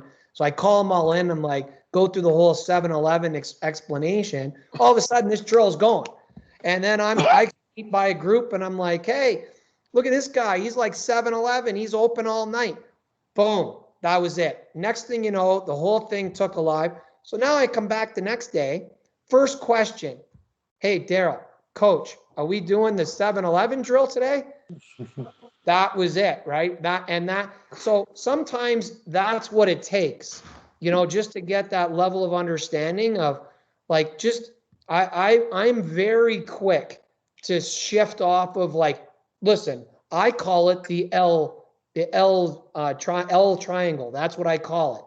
But some groups, the L triangle is so benign, it doesn't stick. So just come up with whatever name you have. It's for that group, it's the 7-Eleven drill, but other groups, I don't call it that because they pick up on it. So I think that's an important thing to keep in mind when you're doing this stuff is you can get frustrated when they're not getting it. Sometimes it's as simple as just call it something different, whatever. I'm like, and it's asking a question. I'm like, hey, does anybody know, like, how late is 7-Eleven open? Open? Darryl, it's open all the time, coach. It's open. It's 24 hours. I'm like, that's you, buddy. You need to be open 24 hours. Always available for the puck. Yeah. So sometimes that's what it takes. Darryl, I'm sure everybody here wrote down 7-Eleven on their sheets. The magic of cue words, the connectivity of that. And I don't know if Jordan's on, but he was coaching midget AAA girls hockey. And when I coached the Japanese women at the Olympics, they just seemed to give the puck away. They didn't value it. They didn't understand how important possession was. So I asked them what the puck is made of, and they said rubber. And I said, no, it's made of gold. And that was sort of my value of that puck. But Jordan, coaching the AAA girls, he had them imagine the puck was their cell phone. And that was a phrase. And Jordan, can you relate to, teaching AAA girls and that kind of a cue word getting across to them? Jordan? Yeah, I guess, Wally, that's one of those weird instances, probably like Darryl's with the 7-Eleven instance. It just came to me one day because of the story that you'd shared, Wally, and had to put it into the context for them and in their world. And it was kind of funny that there were some players that it actually was a light bulb moment for them.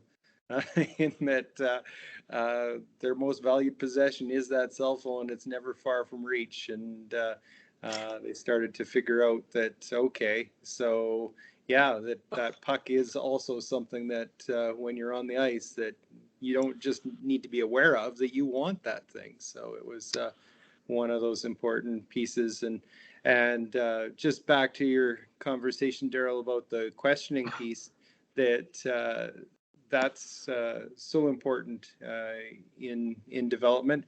But you also said something that was probably even more important, is that they have to be able to feel that the time is right for them to ask that question. And that's a challenge with girls, because you will find that there are times where girls are afraid to ask that question in front of their peers, and they'll ask it one-on-one with you. And so I like what you're saying with being available to them in the lineups and things like that, when as drills and small area games are going on. So I really like that piece too.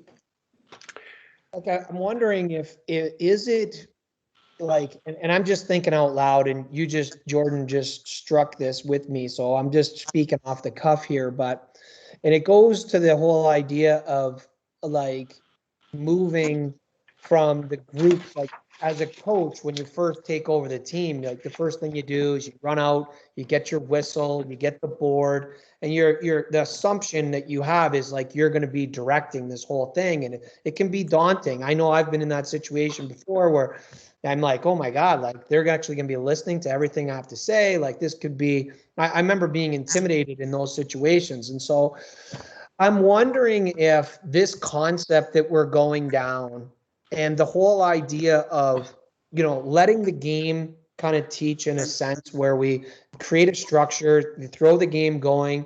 Kim's point's a good one. Maybe have the assistant coach like directing and running the thing, making sure that they're on and off at an important time, or like in the right time or whatever, that they're changing properly.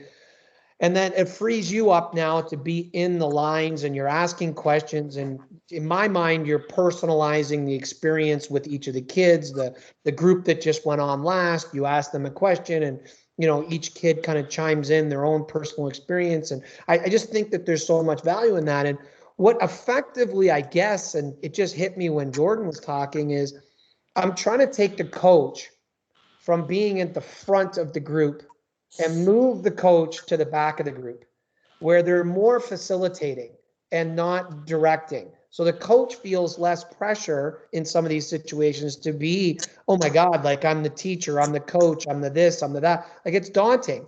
And I'm taking that inexperienced coach and say, listen, this is a kid's game for kids. Your job is to facilitate the whole thing. Don't feel like you need to be the chef, cook, and the bottle washer. Like, don't worry about that. Just get the thing moving, get in the line, ask questions, encourage engagement, let them have a lot of fun, and see if you can just foster them and run with their ideas. Well, now you're shifting that inexperienced coach who probably has no business being at the front of this, trying to teach, because I know that was me. I had no business doing that. I shouldn't be teaching them anything. But now I'm in the back and I'm just facilitating these discussions and getting them going. Maybe that's the role of the coach there. Maybe that's one of the missing pieces that, you know, provides some context for what the role of the coach is and makes it less daunting for them and puts them in a role where they could be more valuable. I don't know. I'm speaking off the cuff here. I haven't put a tremendous amount of thought of it, but it just jumped in my mind that we're now kind of putting some of these pieces together. Maybe there's something there. So I got to jump in here, Wally. Sorry, I gotta. How many people have seen Ted Lasso on Apple TV? Anybody? Nope. Darryl, you gotta get on it right now because it's all about exactly what you just said. It's really entertaining. You know, the concept is really bizarre, but he's a football coach who gets recruited to coach Division I soccer team in England. No experience coaching soccer whatsoever. It's a really entertaining, funny show. It's on Apple TV, but he does exactly that.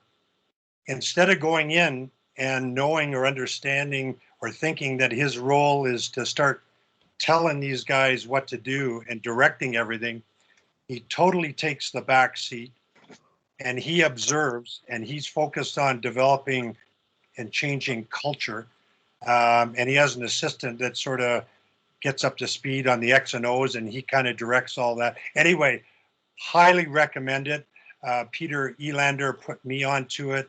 It's really a good watch. 10 episodes in season 1 and season 2 it just sort of started, but I think you'd really enjoy it, Darryl. It's right on that point exactly, sort of taking a back seat and observing as much as or more than directing.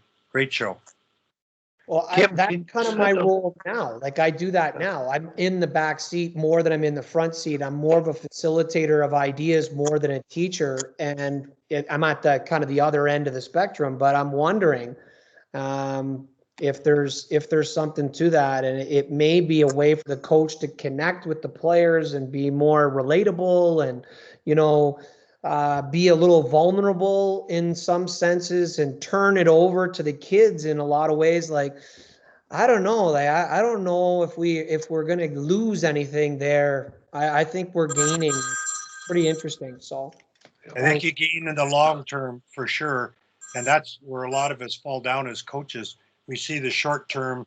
Hey, I got to get them to understand this. I got to get them to do this instead of looking at the long haul, the culture, and the learning environment.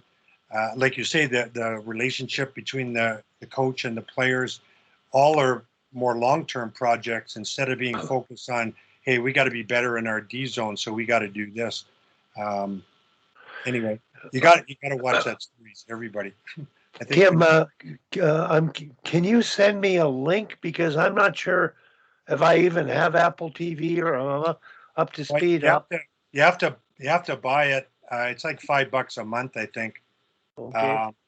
It's worth it for that, even to get it for a couple of months, where you can watch even the first season. It's really entertaining.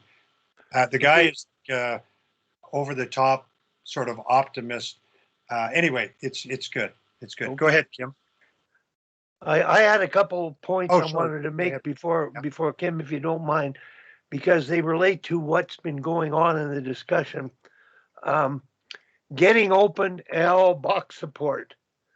Tim, you talked about the Nerf thing, and I'm not sure if everybody got the concept, but every coaching clinic I do, Darryl, I'll hold a puck, and all the coaches are spread out around the rink. They gather in at the board, and I ask them to spread out between the ringette lines. And I say, I have a puck. Are you open? Can you see the puck? Well, get open. And then I'll handle a puck and pass it to somebody else in that group. Now get open for him. And the coach has to look and see if everybody gets open. So it's one thing for the kids to get it. It's another thing for the coaches to get it. So that really has been effective. Now, the other thing on the asking piece, and I've talked to Dom about this, video sessions, looking at video and working with high-level coaches. I just said if I coached at that high a level, whether it's NHL or American League, I'd only ask questions because how the hell am I going to know as much as they know? Their thinking and execution, it's just beyond what you can imagine. So Darryl, in the playoffs one year, I know Jimmy Nill really well, and I think Perry scored an overtime goal to win, and I watched the goal that moment. He was in tight. I thought he passed off the pad, the goalie's pad, and then he scored a goal. I actually texted Jim right away after the game was over if Perry actually passed off the pad. He texted me back in about 5 minutes, and Perry passed off the pad, and he explained why he did it. He had visualized in the moment nothing a coach would understand or appreciate.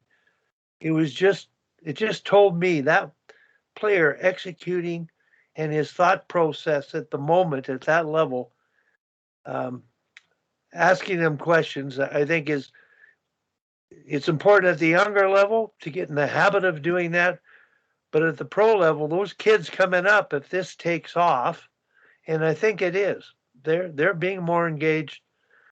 You won't coach pro long if you don't begin to engage and ask questions. So, Kim? No, I was just thinking along the same lines as Darryl, is sort of this new way of empowering our coaches. And it struck me that, there is a difference between kind of our paid non-parent coaches and our parent coaches. And I find sometimes, we're going to have a kid visitor here. Hi, Sasha. I'm talking to all the guys. You want to say hi? What did you lock the door? Oh, both the girls are here. Anyways, back at the ranch, these are the future Wildcats. Girls, just keep quiet, please. I was saying that the parent coaches, I think, quite often know what they don't know. And in that way, bring in a lot of people and ask for a lot of help and are more apt to ask questions. And then often the non-parent coaches, whether they think they know everything or they think they have to be seen as knowing everything, are much more or much less likely to bring in other voices or have people take on different roles. So it's an interesting idea, right, to have sort of a letting go of the head coach. And when I think about a lot of our parent coaches we currently have who have tremendous amount of success, they are the ones who most readily admit that they know the least about hockey and have the least sort of high level personal hockey experience, whether as player or coaches themselves. So it's an interesting thought, right? That that those people might actually be better suited or more likely to take up this style of coaching from behind because their ego wouldn't get in their way. I think a lot of us who played at a high level and have perceived that we're quote unquote elite coaches would have a harder time getting out of the way, or it might take us 10 or 15 years like it took me to figure out that I just need to get out of the way. But I think some of those less experienced coaches might be much more open to the idea, at least from what I've observed so far. I think the other thing that I experience a lot, and again, like I feel like this lot of questioning, it's incredibly valuable at every level, whether you're coaching 6-year-olds or you're coaching Hall of Famers. But I find one of the best reasons why I need to ask questions is because I feel like I don't have all the information unless I ask the question. So it's very difficult to guide anybody or to offer anything to a discussion or anything to a situation if you lack context or information. So by, when you're dealing with an NHL player, for example, and you have a question about a specific habit that they might have or play that they're making consistently, and you would like to influence that in a different way. If you just go in and just say, hey, like this play you're doing here, like I have a lot of questions about it, and for me, like I'd like you to go in a different direction. If I open with that, I run the risk of the player saying, well, can I tell you like what I'm thinking? And then telling me something that totally changes the entire thing.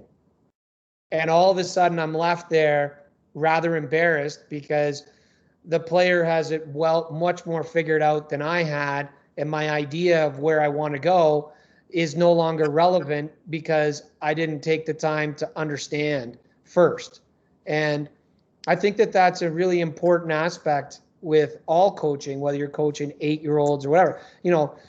Kid comes around the net, they make a pass, it gets turned over, puck ends up in the net, kid comes back to the bench, and you're like, hey, you can't make that play.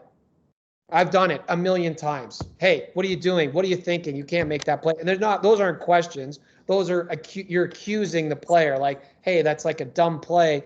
Why are you doing that? But you're not asking that question. Rather than, hey, like, what'd you see there? You might get an answer that it makes a ton of sense. That makes you think, okay, that's a good process with a bad result.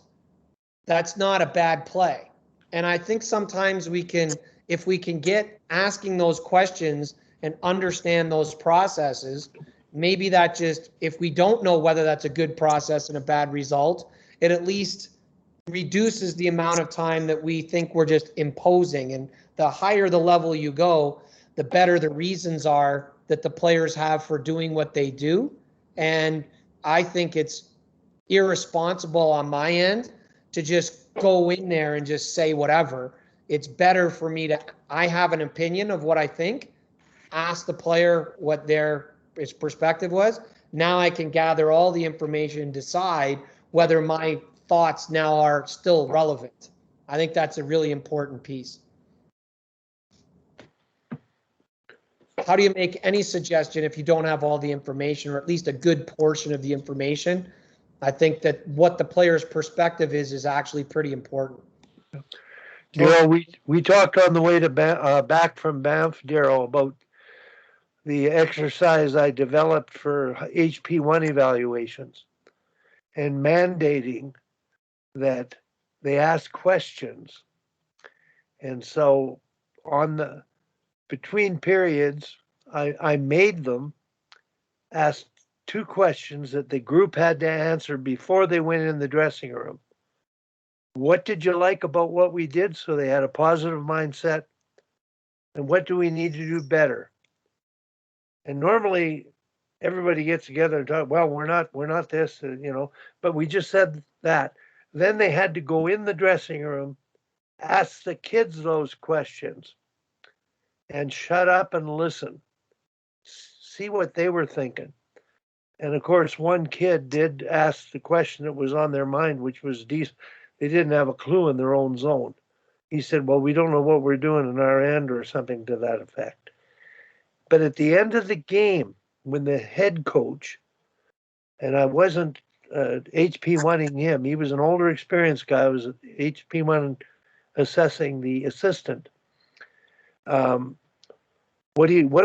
won the game in overtime, and they were talking about what they needed to do better. And one of the players put his hand up and said, well, we have to stop taking stupid penalties. and the coach interrupted. Now, this is the art of coaching. He interrupted and said, look, no, we had to play at this edge.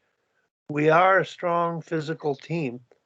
And this element is part of the line that we have to find. And I just thought, we're talking about the art of coaching here. There was an example of this guy taking this negative thing and turning it into the art of coaching is how aggressive can we be and have success. So I thought the questioning piece to me is, boy, I hope we do continue it and we can build on it and get through to the powers to be that create curriculum for coaches to learn.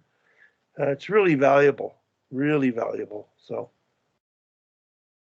Again, I think if you like distill it right down really simply, it's, asking coaches to change their mindset from I need to have all the answers, I want to have all the answers, that's my job, to a mindset where your focus is on helping the athletes figure out the various solutions. You don't have to have the answers. It's even better if you don't have the answer. So it's a mindset shift for coaches to make. And full disclosure, like I'm still in the middle of it myself. You get caught up in the moment and you have an answer to a solution, so you provide it versus, as Darryl suggested. So, like, why did you make that play, or what were you seeing there? And they tell you what they saw, and like sometimes it's like, oh, okay. And Bob mentioned it before too. That process develops a relationship between the player and the coach, confers on the player some ownership for their own development and a sense of worth, and it's like win-win across the board.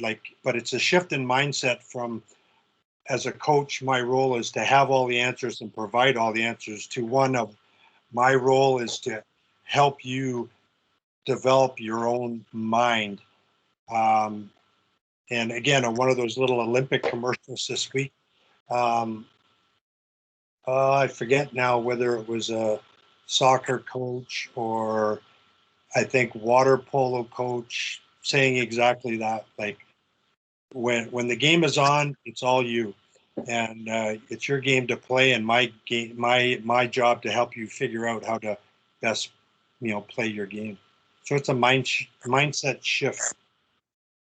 Well, we certainly can't provide all the answers and then accuse them of not being able to problem solve.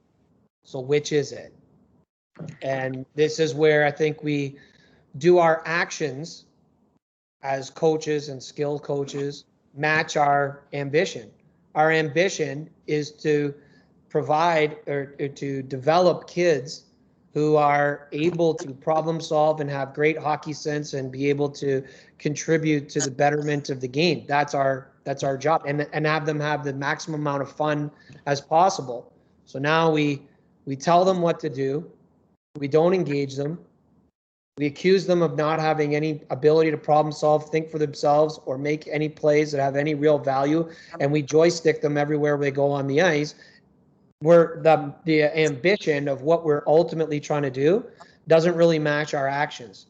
So this type of discussion is allowing us to come up with thoughts that give us a chance to say, what are we trying to do at the end? Like a big part of my job is to begin with the end in mind. Like I'm trying to figure out where is this trying to end up? Like what's my vision for the whole thing? And so from a player development perspective, we need to come at it from that perspective.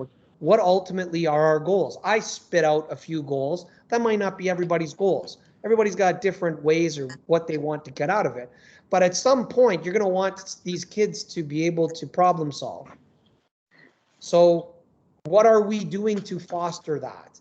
And this is where this questioning comes in, where it allows them to have a voice and to think for themselves and to create reflection, because development is either a change of behavior or an advancing of a behavior.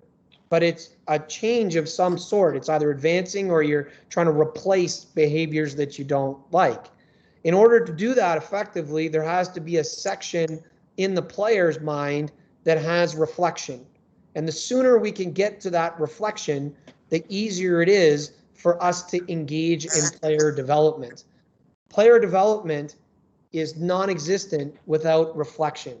And so I think that as we try to define what player development is, because frankly, I don't think we even know what it is. It's certainly not the way it's described is not really a widespread idea that I would endorse. I have my own thoughts about what player development is, and I believe that it has to do with this reflection piece is a major part of it. And that's why I love this discussion, because I really feel like we're drilling down into what can we really do to advance the end? What are we trying to ultimately get out of these kids? And do our actions match our ambition? Kim? Yeah, I was going to say, you know, what you're saying about player development, I would echo on coach development, right? And how much are we joysticking our expectations of what our coaches should do? I just finished being a group facilitator for HP1 here in Ontario. I think it was the 15th time I've done it. First time all virtual, but and great information. And it was interesting. I always find it interesting in the coaches courses, the order of the presentations. And I know that you have to, bend to whomever the presenters are schedules, right? But I find, if we start with kind of more the X and O side of it.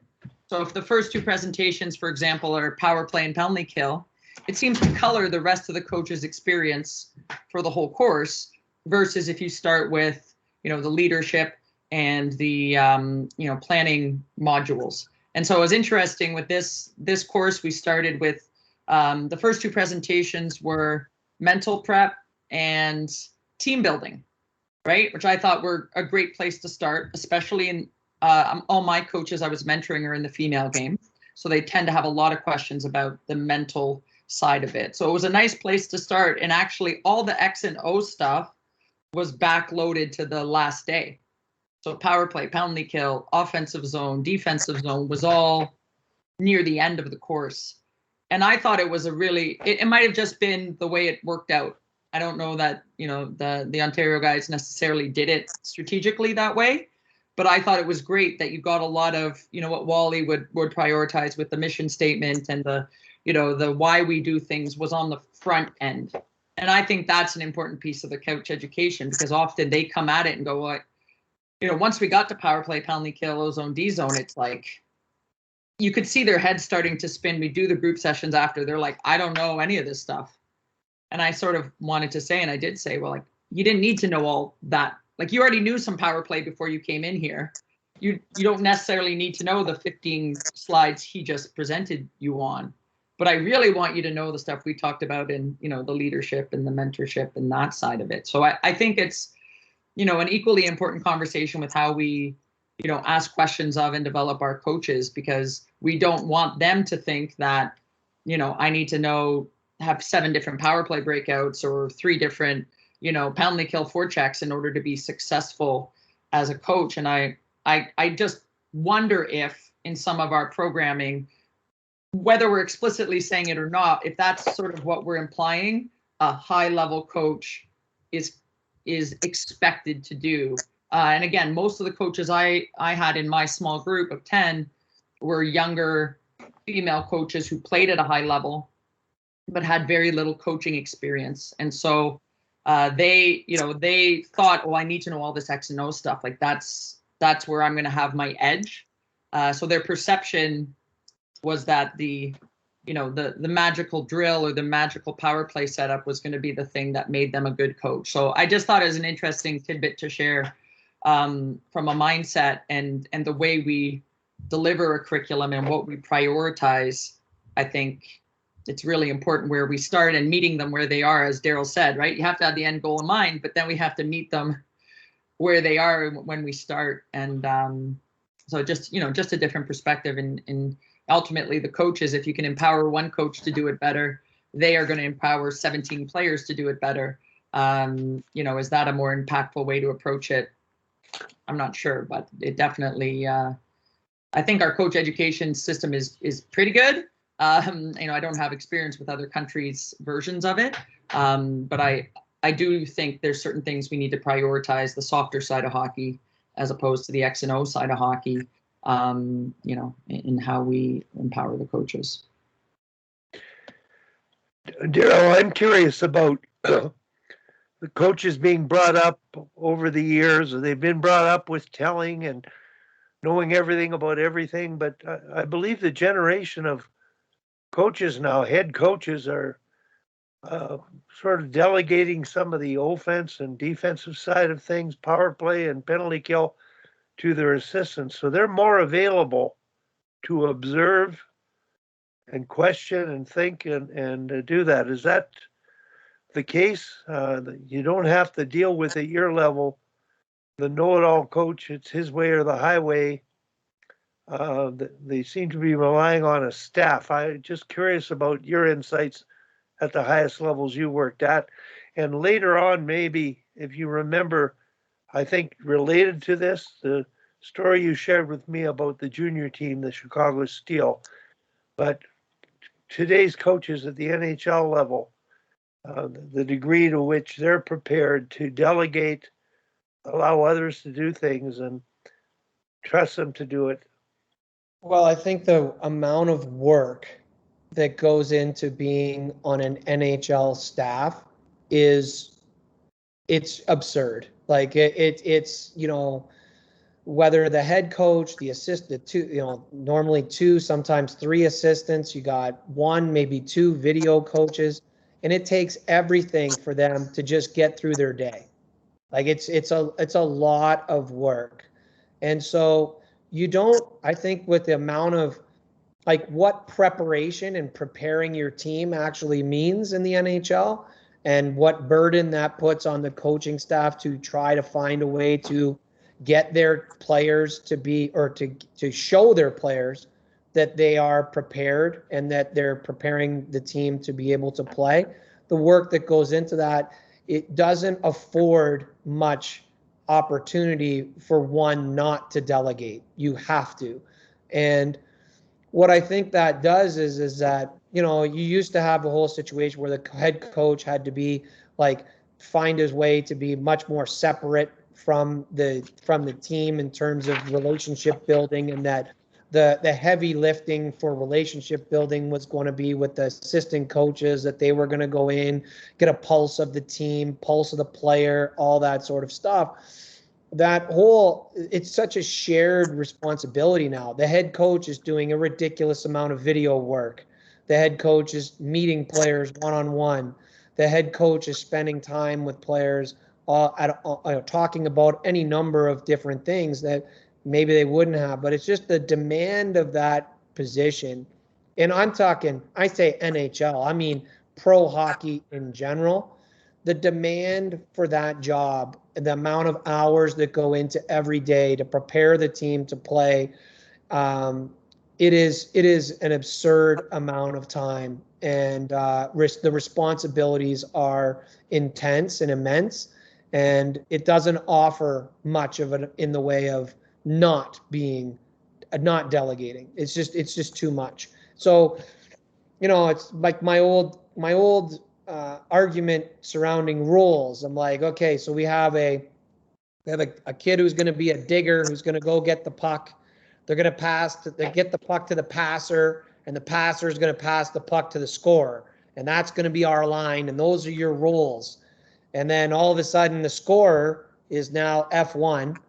And so what are they going to do? Say, well, wait a minute, like, this is not my job. Like, I got to be in a position where I can score. The guy who's supposed to be digging this out, like, you need to get in there, so I'm not going in there. Or the puck comes to the passer, and the passer's in a great position to shoot. Or they say, well, no, that's not my job. I need to get the puck. No, everybody needs to be able to do everything. The guy who's retrieving the puck, he also needs to be able to shoot when the time comes and score. The guy who is, he also needs to be able to pass. And the guy who's the goal scorer, like, you're going to have to go get pucks. There's just no way about it. I think that whole concept is exactly the same in coaching. You have to do all of it. If you're the head coach, you're doing video, you're doing all this preparation with your group, with your team. You have to do it all. You have to be building relationships with your players. You have to be in player evaluation. You have to do all of it. And I think that the role of the coaches at that level has blended quite a bit just because of the demand for the work and the need for everyone to be fluent, because there's just it's too much to do on your own. Dom, you've coached at that level. You've observed what he's talked about, and being an ex-player, what do the players think of all of it? Do they shut it all off? Is it too much information? Are they overloading? Are they able to benefit from all the work that's been done in preparation? Well, I think first off, as a player, you don't realize how much work, as Darryl mentioned, how much work goes into it.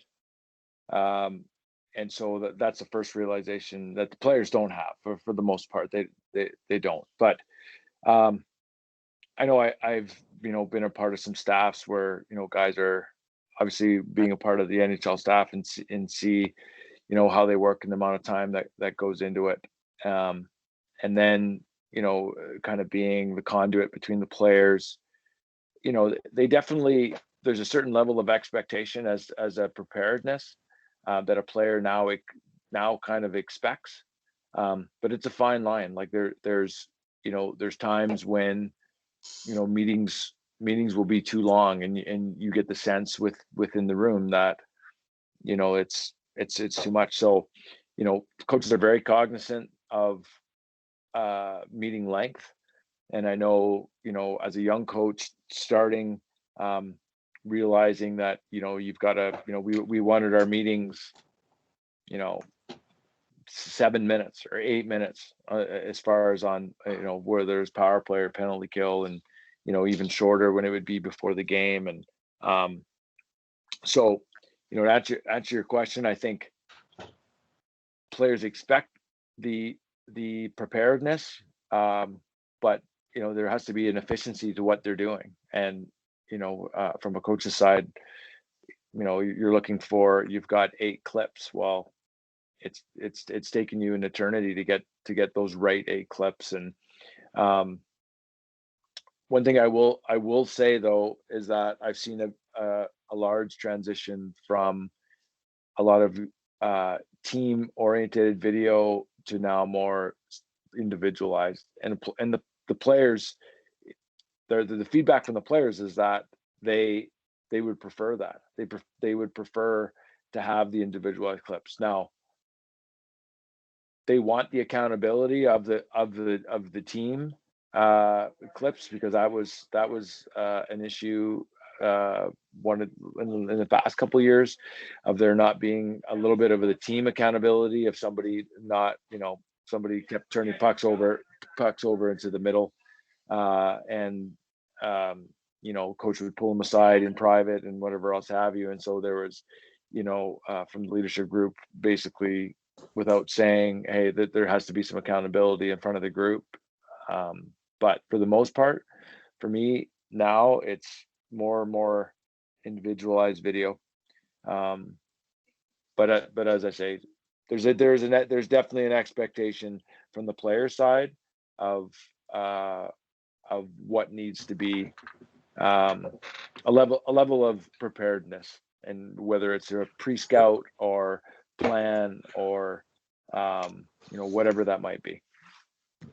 So I'll give you a really good story on my first experience with all of this. And my very first job in the NHL, I got with the LA Kings, and my wife and I were so excited. This was kind of my ground floor moment. I, achieved this whole situation that someone in the NHL wanted me. So with it being in LA, my wife was like, at the time, you're like, oh my God, like, does this mean like we're going to get a chance to move to LA? Like, how amazing is that going to be? Like, she was like, you better do good. so we can move there, because that would be unbelievable. So you got to do good. Don't leave us here stuck freezing.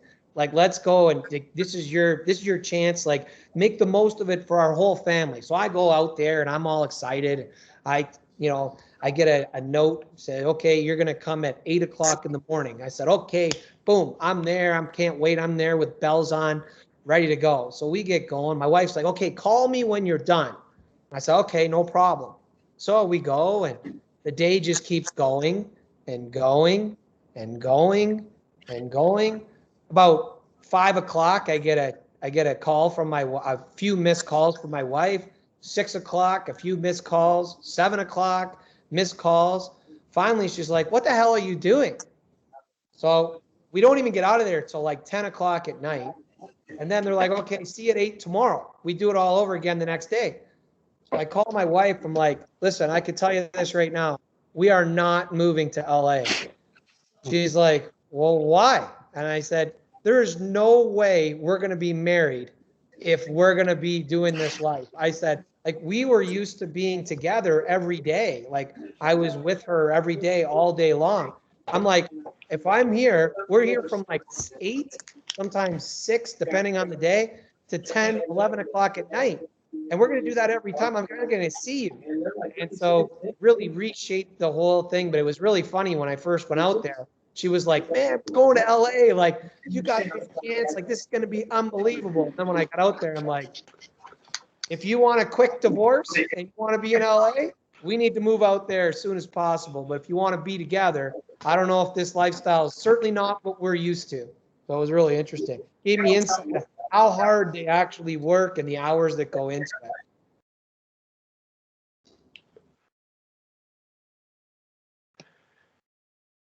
And how do we strike the balance? That's the big question. And we talked about this before, because it was sort of my experience with Hockey Canada too. Is as tremendous as it was in almost every way, it's the same thing. There's lots of talk about work-life balance, but there is none. The NHL coaches get perhaps a modicum of it, when it comes to summertime, when they've got a bit more free time. But even that's sort of disappeared these days. Like, so how does the culture shift from, let's say, AAA hockey right to the NHL level, and how do we shift the balance between what's way too much and what's enough to satisfy the players, and what's not enough? It's a tough nut. Yeah, and I think in my experience too, the coaches aren't at their best when they're spread too thin. Now they're not able to deal with the players. They're not able to be present with those interactions because of whether they're overtired or and I found that, like, the back-to-back games, you play a game, you finish at 10, 11 o'clock at night, and then you have a meeting in the morning that you have prep for, and coaches, they'd want to get all their video work in, and now they're operating on 3 hours sleep, and and now they're another game comes and they're tired, and now that's just compound interest as you get to certain parts of the season, and the coaches are worn down, and then now your patience and everything else is wearing thin. So yeah, I mean, we've talked about this before, but I know we've had conversations as a staff in the previous years, just in regards to how do you manage that so that when the time that it really matters at the end of the marathon, when it really matters, and split decisions and everything else, you want to be able to have some juice left in the tank. It's no different for me. It's no different as a player, right? Like, I've been on teams where we're so detailed and structured, and practiced all the time, no days off, and we were great in December. But it doesn't matter if you're great in December if you're horseshit whenever the playoffs are now, April, May, right? But I see a lot of parallels as a coach and as a player too, like just in regards to that balance.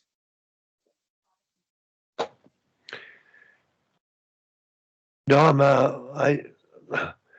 your decision to leave the Flames and leave coaching at Stockton, how much does the balance thing relate to that? And how much of the role you're playing with that sports school and also helping with San Jose minor hockey, are you able to keep more balanced being at home now than you were with Stockton or when you were with the Flames? Good luck with Yeah, that. yeah.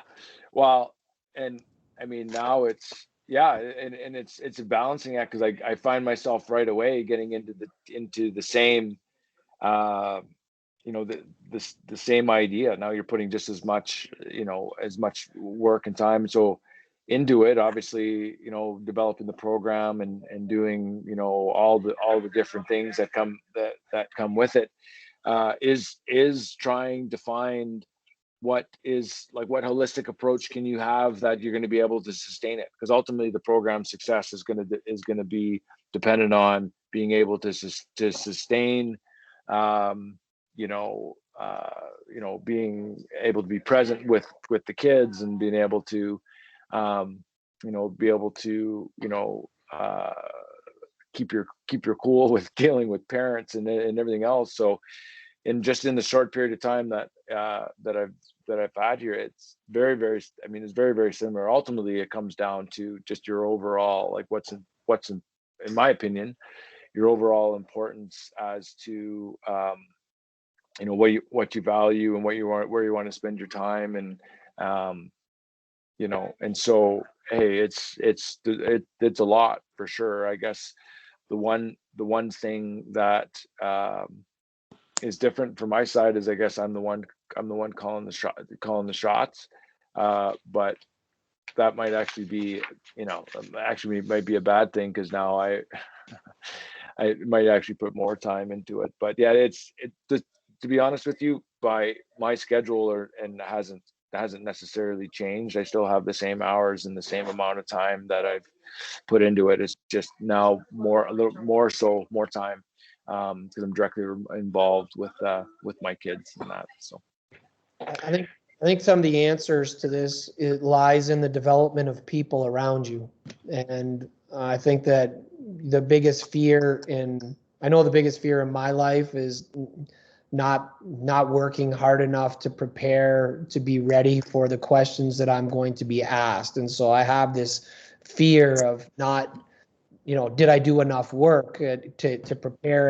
And that has always been a staple of my thing. And I think that as you look for life balance, it comes down to, can you overcome the fear of not working hard enough and putting enough hours in by investing in developing the people around you to be able to pick up some of these items for you that will allow you to go see, your kids' gymnastics practice. Are you able to do that? I thought it was interesting. There's an NFL coach, and forgive me, I do not remember which one it is, but he prioritizes that and demands that his staff go watch their kids' events. And I don't remember. I could be Kansas City with the coach there. No, it could actually be Tampa Bay. Don't quote me, but it's one of those situations. But in order to get to that, where a guy just gets up in the middle of the workday and says, "Hey, I got to go. My kid's playing soccer, and I got to get to the school." I mean, to get to a level of that with the demands, certainly, everyone is familiar with the demands of like a football coach's schedule. I think 3 hours a night is generous for them during the year. In order to get to that point, your only way is to feel like you have an army of people that are fulfilling jobs that free you up for those types of things. And I think it comes down to, if you want to have more life balance, you're going to need to develop and trust a larger number of people around to be able to pick up or absorb those tasks. Otherwise, you're going to be at the soccer game thinking about and lamenting the time that you are not spending doing the work and being fearful. Oh God, if I don't get back, like when's this game over? 90 minutes is too long. Like all those thoughts that go through your mind, which is not, you're there and not present. And this has been a balance with me when I've opened up a lot of my time. My wife has said to me, you're here, but you're not here. And that's no good either. So you can't be a zombie here. You still need to be present. And so those are things that I know I struggle with. And it comes down to the development of people around you and that you can trust that they're going to be able to pick those up. It's a really tough thing to do. And at the pro level, I mean, the odds of the coach lasting past 3 years is not very high. And so how much time do you really have to develop? So everyone just gets on the hamster wheel and off they go because they don't really have that kind of time. And I find that to be really fascinating. And I've always been curious, just as we've expanded in Toronto, the number of people that we have on the development side, and it's just then the quality of those people and the diversity of what those people can actually do. You wonder if there's an effort ultimately to see if there's more people who can do more tasks and spread it out where people can find a little bit more, even if it's just rest time, to be ready and more fresh, to Dom's point, later in the season and the like.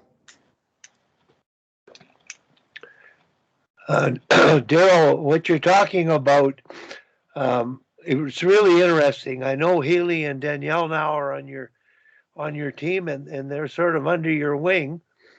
And when you agreed to come on this call, I happened to be watching TSN, and they were showing all the highlights of female goals in the World Championships against the U.S., etc. So I was communicating with Haley and Danielle, sharing thoughts on it. And Danielle was hoping to join us. And she said she didn't think you would be available because there was this Toronto commitment. And I was thinking, okay, you're working for someone. Can you take the time? And I'm really impressed you did, because to tell you the truth, this, and please don't be embarrassed, but I refer to you as a genius, and I compare you to Einstein, not in the brain point of view, but his dedication to development and dedication to the game. Your whole heart's into that, but you're still managing your time to take the time to learn and grow. That's sort of a unique feature. And I don't know that head coaches or assistant coaches can get off the hamster wheel to begin to think about what they're doing, if that's possible today. And COVID's allowed us this time. And I don't know what's going to happen when things normalize again, whether the hamster wheel would just be accelerated or not. It's such a fascinating thing, because for me, a lot of what I have to do, it's rooted in fear. It's not trying to be smart. It's not trying to outwork somebody. It's not great work ethic, or it's not like a commitment, this altruistic commitment to be great every day and all of that. It's not rooted in any of that. It's rooted in fear. I am fearful of becoming irrelevant in my life. And I spend a large percentage of my time trying to predict where I need to be next. And so that I'm a step ahead. So I don't want someone to walk in and say, Darryl, you were pretty good for a long time, but your time has passed. Your ideas are great and we're great, but their time has passed. And that is my greatest fear in my career, is that someone will tell me that I'm not current, or I'm not progressive, because I feel like that's been a mainstay of my life. So You'd like to say, what's your key to success and why do you do what you do? And, you'd like to say, well, I do it because I'm passionate about it, and I do it because I'm hardworking, and I do it because I have unbelievable character, and I'm the person that you should all aspire to be because look at all the things that I've done. And the truth is, when you lay awake at night, the truth is it's been, for me, none of those things. All of those things has been inspired by a fear of someone saying, you're just not good enough to be here anymore. And I can't have that. And so that's always been something that's weighed on my mind. And I get a lot of credit for, well, you're a genius, or you're hardworking, or, you found all these ways. And the embarrassing part is not being referred to that way. The embarrassing part is knowing that it's really been based out of this fear of irrelevance, and it's what's been a driving force for me. My passion towards what I do is based on that, and I have come from the position that I don't really care what the driving force is. I just need a driving force, and that's been the one that sustained me to this point. But you'd love to be able to say, well, look, it's this Darryl. He's really smart, and he chases down all these new ideas, and he's really relevant and pushing. And the truth, that's not really the truth.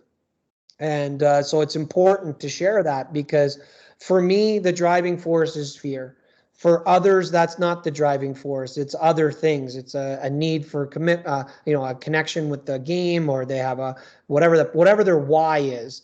That's my why, and it has been a strong enough why to push me in all these different directions. And so, while I appreciate the sentiment, and the acknowledgement of, it feels like an acknowledgement of the effort that I've put in, and it also is a confirmation that this fear I've had, and this driving force has been something that's really, I'm glad I recognized that it was going to be important, and I've never lost that. I'm always fearful, and I think it's a good fear. It's worked out to be a good fear for me, but sometimes we look at fear like it's a bad thing, and for me, it's been nothing but good, and that fear has been what's given me everything positive in my life.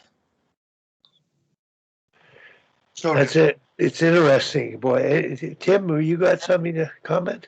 I was just going to say, I'm thinking of Morris right now, Lukowicz, and I mean, I totally understand and empathize where you're coming from, Darryl, because I think I feel a lot of that myself, and what motivates me. But when you stop and think about it, and again, this is where Morris comes in.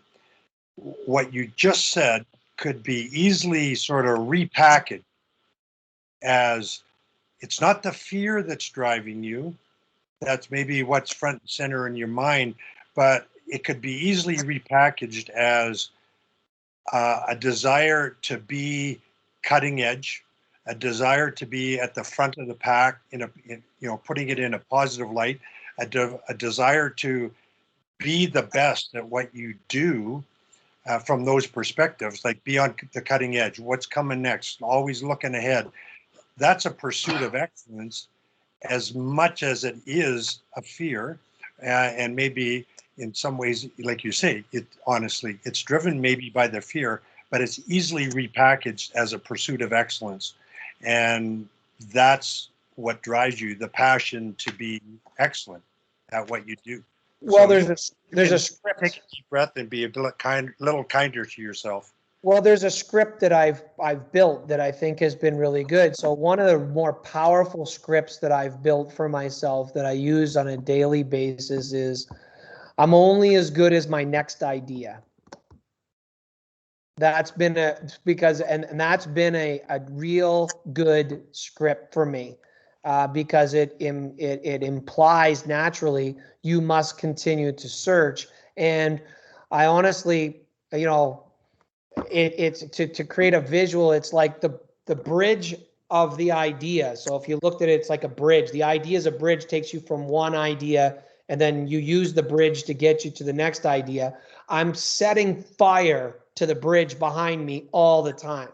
There's no way back. There's no way of like looking back and saying, well, you know, I was able to do this and I came up with this idea and I'm really excited about that, and the resting on your laurels, because I've burnt the bridge. There's no way back. I'm always have to look forward, because I'm only as good as my next idea. And I think that that, you know, everyone needs that. I feel like it doesn't matter what walk of life you're in, you need that, something that's driving you. And I call it fear because I think it's been healthy and it's the way it was initially packaged to me. And I have felt that anxiety at different times in my career.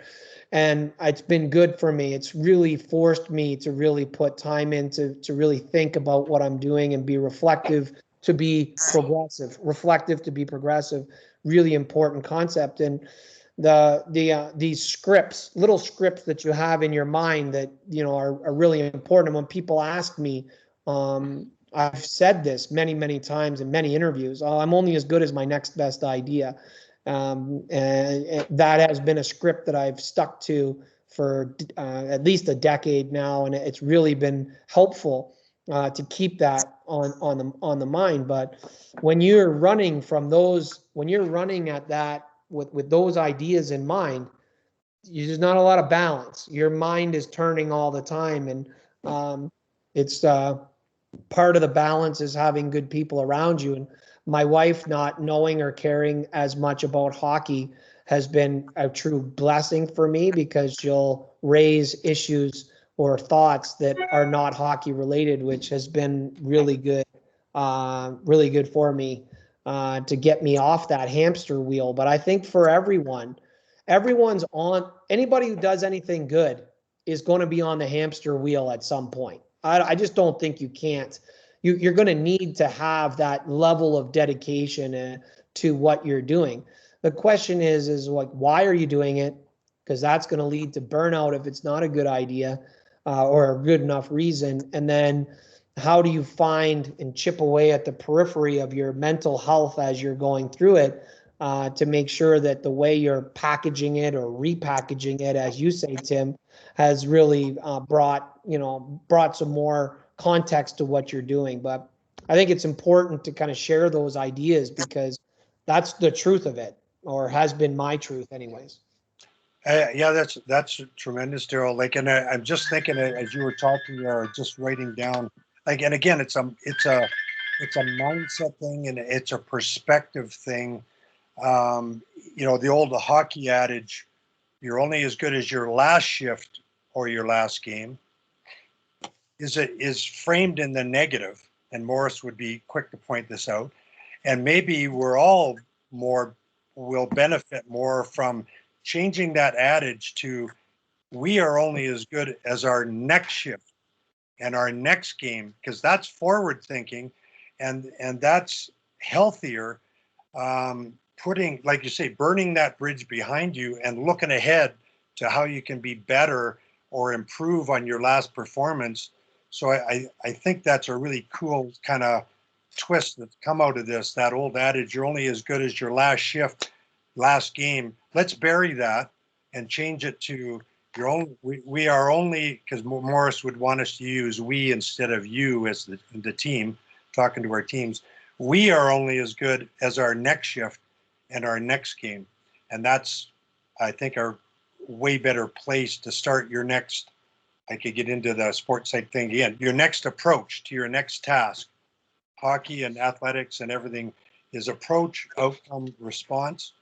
What's your approach? Like, what are you trying to do? What happened? That's the outcome. What's your response? What can you do better or differently next time? And if you go through that process, that gives you the best opportunity to have a good positive approach to your next task, whatever it is. So there's a little sports cyclist, and I sermonize. Sorry. Darryl, I wanted to just sort of comment on getting back to know you again and doing what you're doing and how you're being on. It really like, I think knowing what you do, why you do, we do this for the good of the game. Like, I have total peace now for the good of the game. And so the sporting experience that you provide to the athletes you work with uh, is to make them better, and you are, and the teams will be better. So I I really admire the work you're doing. Uh, as far as you thinking, uh, you're ahead of the time, and the thing I'm worried about is that some of the things you're talking about, I believe, can begin in minor hockey sooner than later.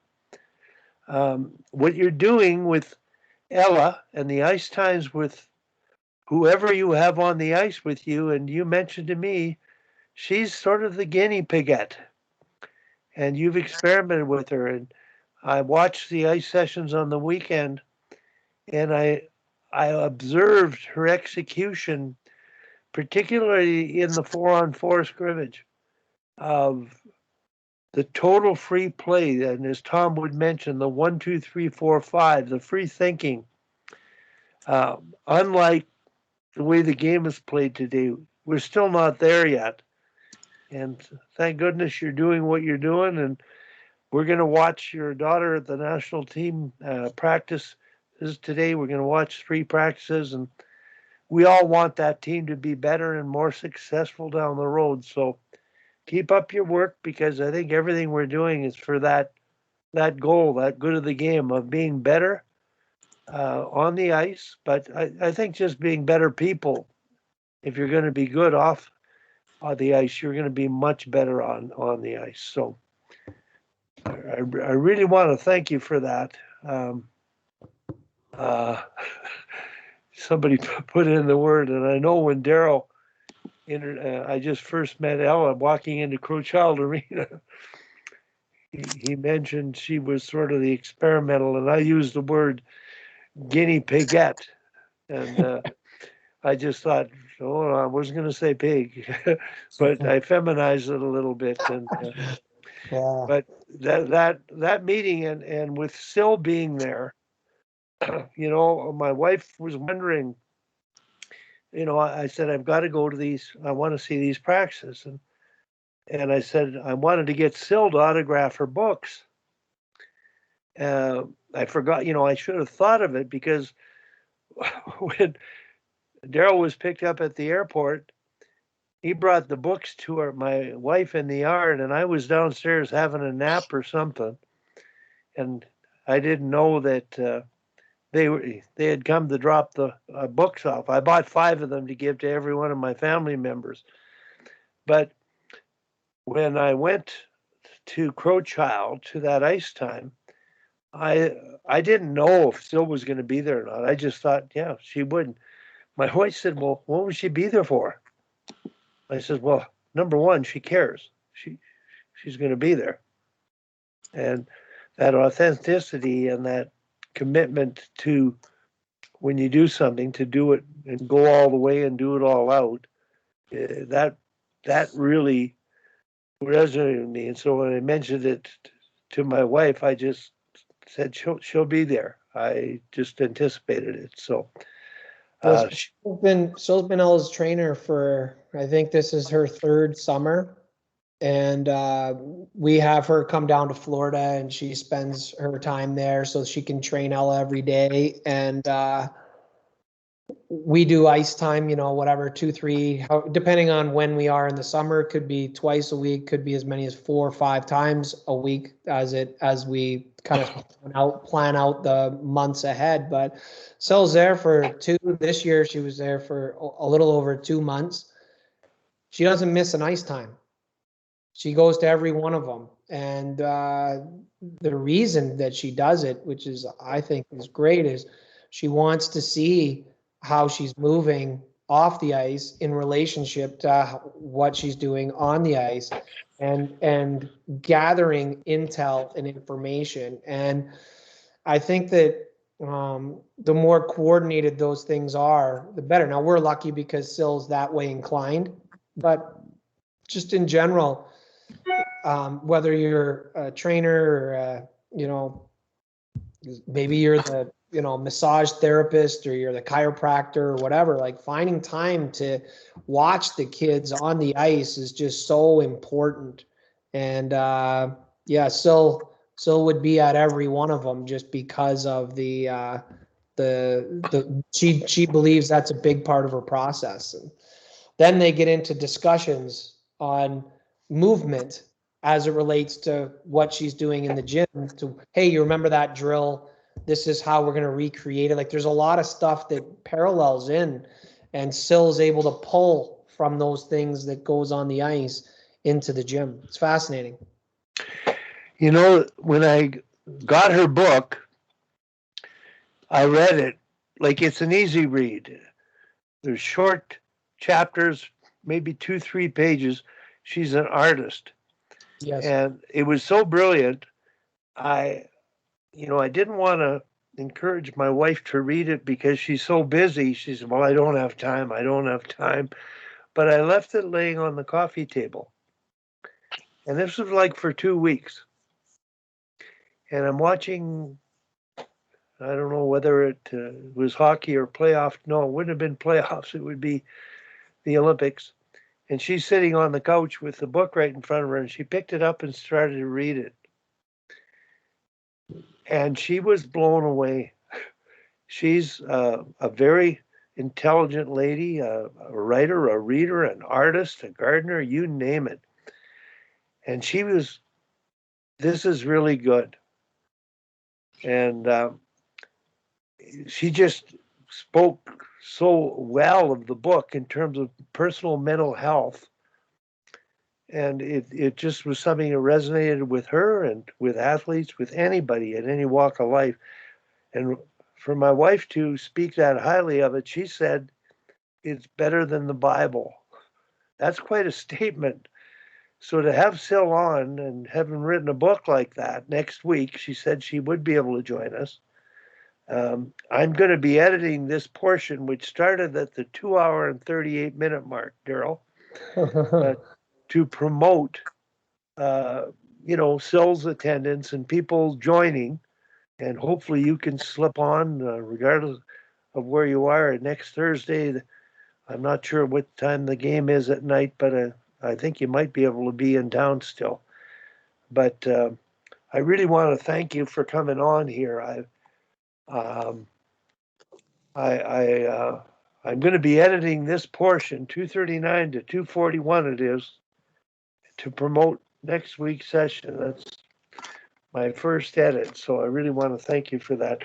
But Darryl, and here Tim and Tom, and particularly, we've talked about the engagement of the D and the overlap of players and the interchange of position, and we've talked about scissoring in the NHL and how engaged the D are, and you're watching. I watch Montreal in the playoffs, and how many times the D were below the offensive goal line in a natural kind of way. Not too often, but it did occur. So what I saw with Ella was a player scrimmaging, lined up as a defenseman when the puck was dropped. But after that, she went where she could pressure first, read and react, and played fluidly. So I said to Darryl, I said, well, if I'm evaluating her, and I said 4.5 hockey sense, I might mention 5. And 3 is an average for a senior national player on my scale. And she's allowed to play freely. And I think the one thing, Darryl, you did in the watching that scrimmage, and I don't know if you explained it in the video or not, but you did talk about not pinching, but you had a term, and where she would come down to the goal line like she was a forward, and yet she would be back in defense at the right time. But she pressured the D. Can you talk about that ability of her to move up with the play and stay in it? And it's what we would like. I think what you're doing is You'd like to see every team play this way. Well, like for Ella, I think one of her best assets over the last few years has been her skating ability. So I like to attach other things to your best asset. So if your best asset's your skating, I'm looking for ways to engage your skating.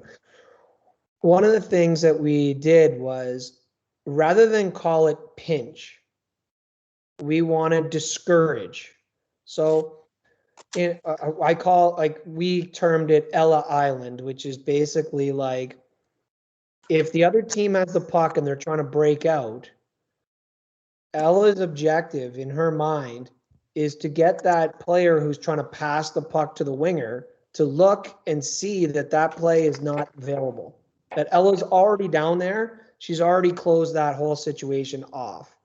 And now that forces that defenseman or the player who has the puck, they got to make a decision now, because that normal like automatic pass to that player against an absorbing defenseman who pulls out of the zone and is now going to accept the rush, no longer there. So now they're either going to throw it off the window and it's in the neutral zone or icing, or they're going to turn back into the pressure. So what it does is it reduces the amount of time that Ella has an exposure in the offensive zone to getting chipped on, and now, she's giving up rushes.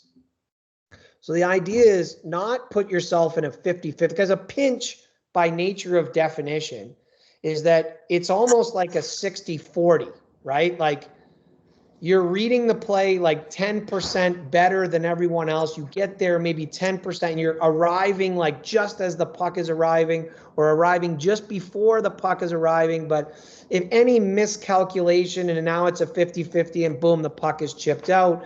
And there's situations where the player reads it right, but their stick just doesn't get there in time. And it's like everything's perfect, except it's not perfect. And so what I wanted to do is try to reduce that whole stress and say it's not a 50-50.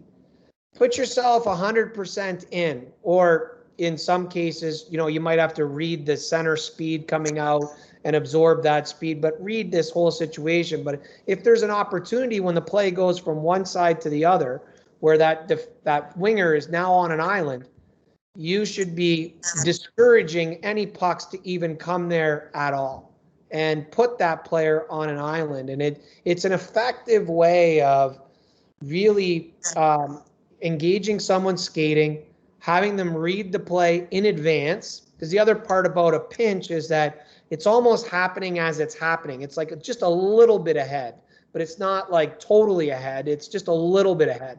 When you do it this way, you're all ahead. You're way ahead. So the amount of forethought and anticipation that it's required to be able to play this way is much higher. So you could argue that your hockey sense is going to be much more, because you're anticipating where this play is going to be, and that's what tells you how to move. It's, to me, just another layer or another step. The idea of discouraging, rather than the idea of pinching, is you're going to go, it's a 60-40, and you come up with the puck. The way Ella's trying to do it is, she didn't want the puck there to go there at all. Like, it's the whole idea is, I want that person to look and go, oh, geez, like that pass isn't even there. So now I got to make another decision. And more often than not, they're going to do one of two things, right? They're going to turn back in the corner into our forward pressure. And now Ella has contributed to the forecheck without ever touching the puck. She's created a turnover and she's never touched the puck. Or they throw it off the window, it's in the neutral zone, or it's an icing, and she's contributed to continued offensive zone play, or she's got now a play where we're going to be able to counter and re-enter when the opponent is at a disadvantage. So it's a little bit more of a mindset of reducing the risk that's associated with that. And the only thing she has to really worry about is center speed. If there's center speed that comes through, then now you got to be concerned about attaching to whatever that speed is. But if there's no center speed and the play goes from one side to the other, which often does, that kid's on an island anyways. And they're there for easy pickings. And now it really pressures the D that's around to have to make an alternative play. So I think it was a great way of improving Ella's hockey sense, because she would have, in order to do it well, you got to get there earlier than you would normally get there on a pinch situation. Speaker's off, Wally. I thought of Tom Malloy talking about 1, 2, 3, 4, 5 hockey. Let the game teach, let them play. I saw more excellent decision making in all the skating into space, pressuring at the right time, recovering, supporting. I just saw intelligent play from the philosophy of being free to play. And I really believe that it relates to, allowing them to be more free to play. And you've introduced the terminology here that makes absolute sense, discourage. But the D has to be able to do that and know how to do that. And in your practices, you worked on that angling approach and that discouraging approach, turning the puck over and then executing 2 or 3 times shots on the goalie. So you really linked together that skill. And I could see why both of your practices, the angling and the turning over of the puck and the positioning and getting beside them, not too far in front, all the little teaching points that those young junior players were picking up on, she could do when the game was on. That's something I think that we're lacking, the ability to think the game, play the game. And it's not just north-south, it's all over the place. And it's hard to identify what positions people play. And like I've said with Tom, you line up for a face-off, but after that, you read and act. And I think that what you're doing is we have to create coaches to be able to understand that and allow their players to do that. So thanks. The other thing too with that is, if 95% of the game you're going to play without the puck, and 5 to 10% of the game we're going to play with the puck, all the references, not all of them, but the vast majority of the references that you hear about with a player who has elite hockey sense is related to the puck. Either the decisions they make when they're on the stick, or the decisions they make just prior to winning a puck. They got there and they were able to win or take away a puck. One of my approaches as it relates to this whole topic that you're talking about with discouraging is to be able to teach reading the game in the other like 90% of the time, and to be moving actively in anticipation of. And so when you watched her in the 4-on-4, she's never standing still. She's making decisions constantly. And I think when we are talking about young players, the level of decision making that they make is greatly reduced. They're not making decisions all the time. They're standing and watching, they're waiting. And then as the puck approaches or gets into their area of influence, either the puck lands on their stick or it's immediately close for some takeaway opportunity, that's when they engage in the decision making. But up until that point, there's a large percentage of the game, particularly for D, that they're very inactive in the way in which they're reading the game, they're watching, but there's no purposeful movement. They're just waiting. And then they read what they need to do, and they might move like a few steps ahead of the play to be able to get involved. But there's certainly not this continuous movement with multiple decisions that are going on all the time. And I think as we're looking to try to improve hockey sense of the players, the more we can encourage continual movement, with movement creates decision making, because I have to decide where I'm going to go. I had this old adage I was using years ago where I was like, hey, like the second that kid steps on the ice, so picture a bench and the kids are on the bench and they come on the ice. The second they step on the ice, every decision they make, every movement they make, from that second forward till they come off, has a tactical implication that's either helping your team or hurting your team. So if you step on the ice and you start moving and you choose to go left and the play goes right, you're chasing the play. You're at a tactical disadvantage because you made a poor decision in relationship to the puck.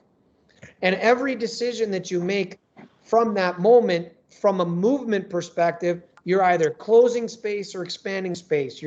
And so what I'm trying to do as it relates to Ella and her development, and have been working on this for several years, is when you're in motion, you're making decisions more than if you're not in motion. So if you're standing still at the offensive blue line, you're reading the play, yes, but you're not making decisions because decisions are required to have activity or movement.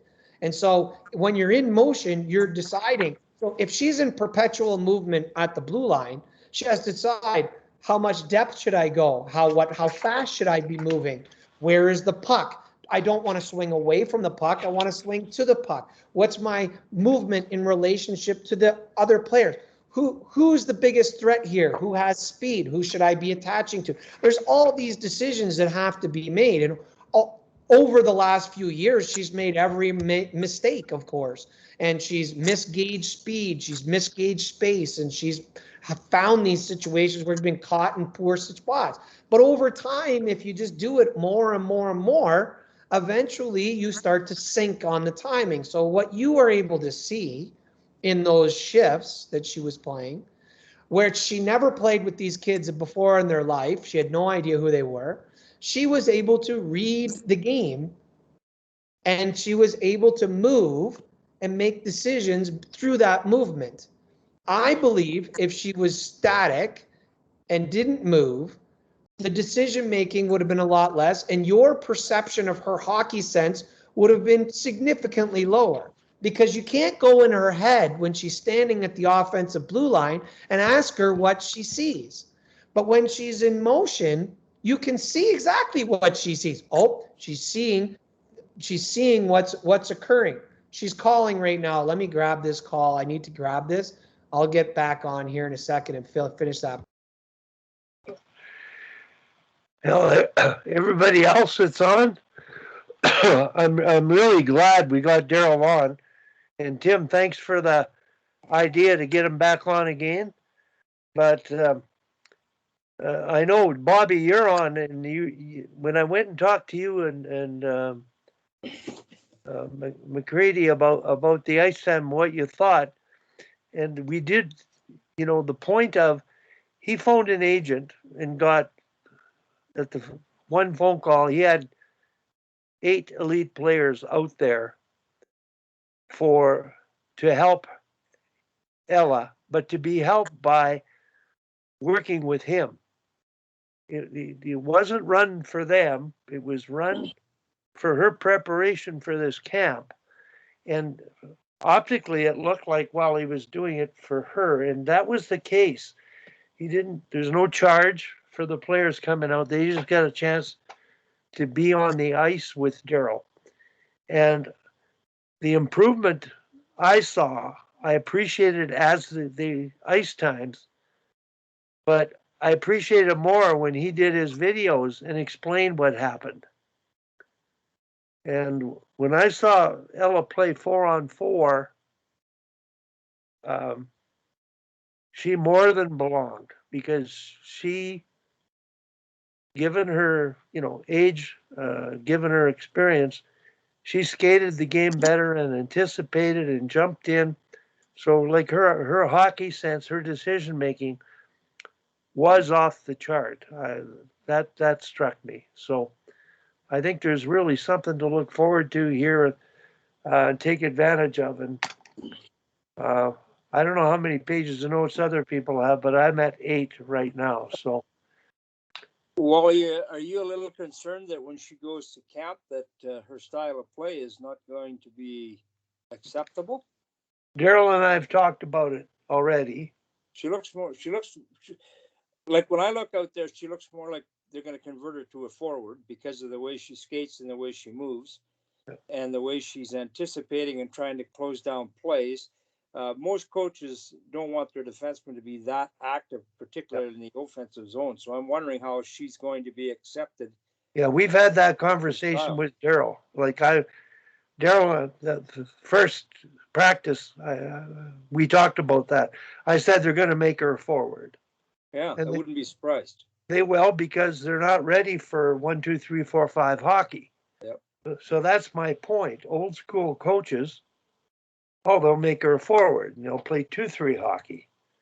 Well, what he's done, he's playing 1, 2, 3, 4, 5 hockey, and there's no risk when you all do it and are comfortable with it. So, Tim? So that was exact point that was running through my mind, and I'm sure Darryl's response is going to be, it's going to come down to how she applies it in the game. Yep. Because I think, as he mentioned, when he was talking about the center speed, you have to respect the center speed and the breakout options for the breakout team. Yeah. That has to be part of her calculation. And, I'm thinking, okay, like if you're organized as a group, you can marry the two things and be sort of tactically engaged as a group of 5, that you want your D to play that way, but that means that the forwards have to be aware of it, and then ostensibly your high forward has to be in an appropriate position. But and again, that's exactly what we're doing with the Danish team, exactly. And so it's going to come down to how does she apply it in the games. If she reads, the center is shut off with our high forward, I can discourage and cheat down, people are going to look at that and say, wow, that's awesome. Yeah. Because everybody recognizes that that's a good thing to do. So it's going to come down to that, absolutely, for sure. And sort of on that point, as I asked in the chat, I'm sure we can't get in to watch the Hockey Canada sessions, or do you know, Wally? If we Well, we're going this afternoon. I'm expecting to get in, but I'm not. That's a quite 3:45. There's 3 practices, so Darryl wants to watch the 3 practices to get a gauge of where all the players are at. Mm-hmm. And compared to Ella, there are 3 games.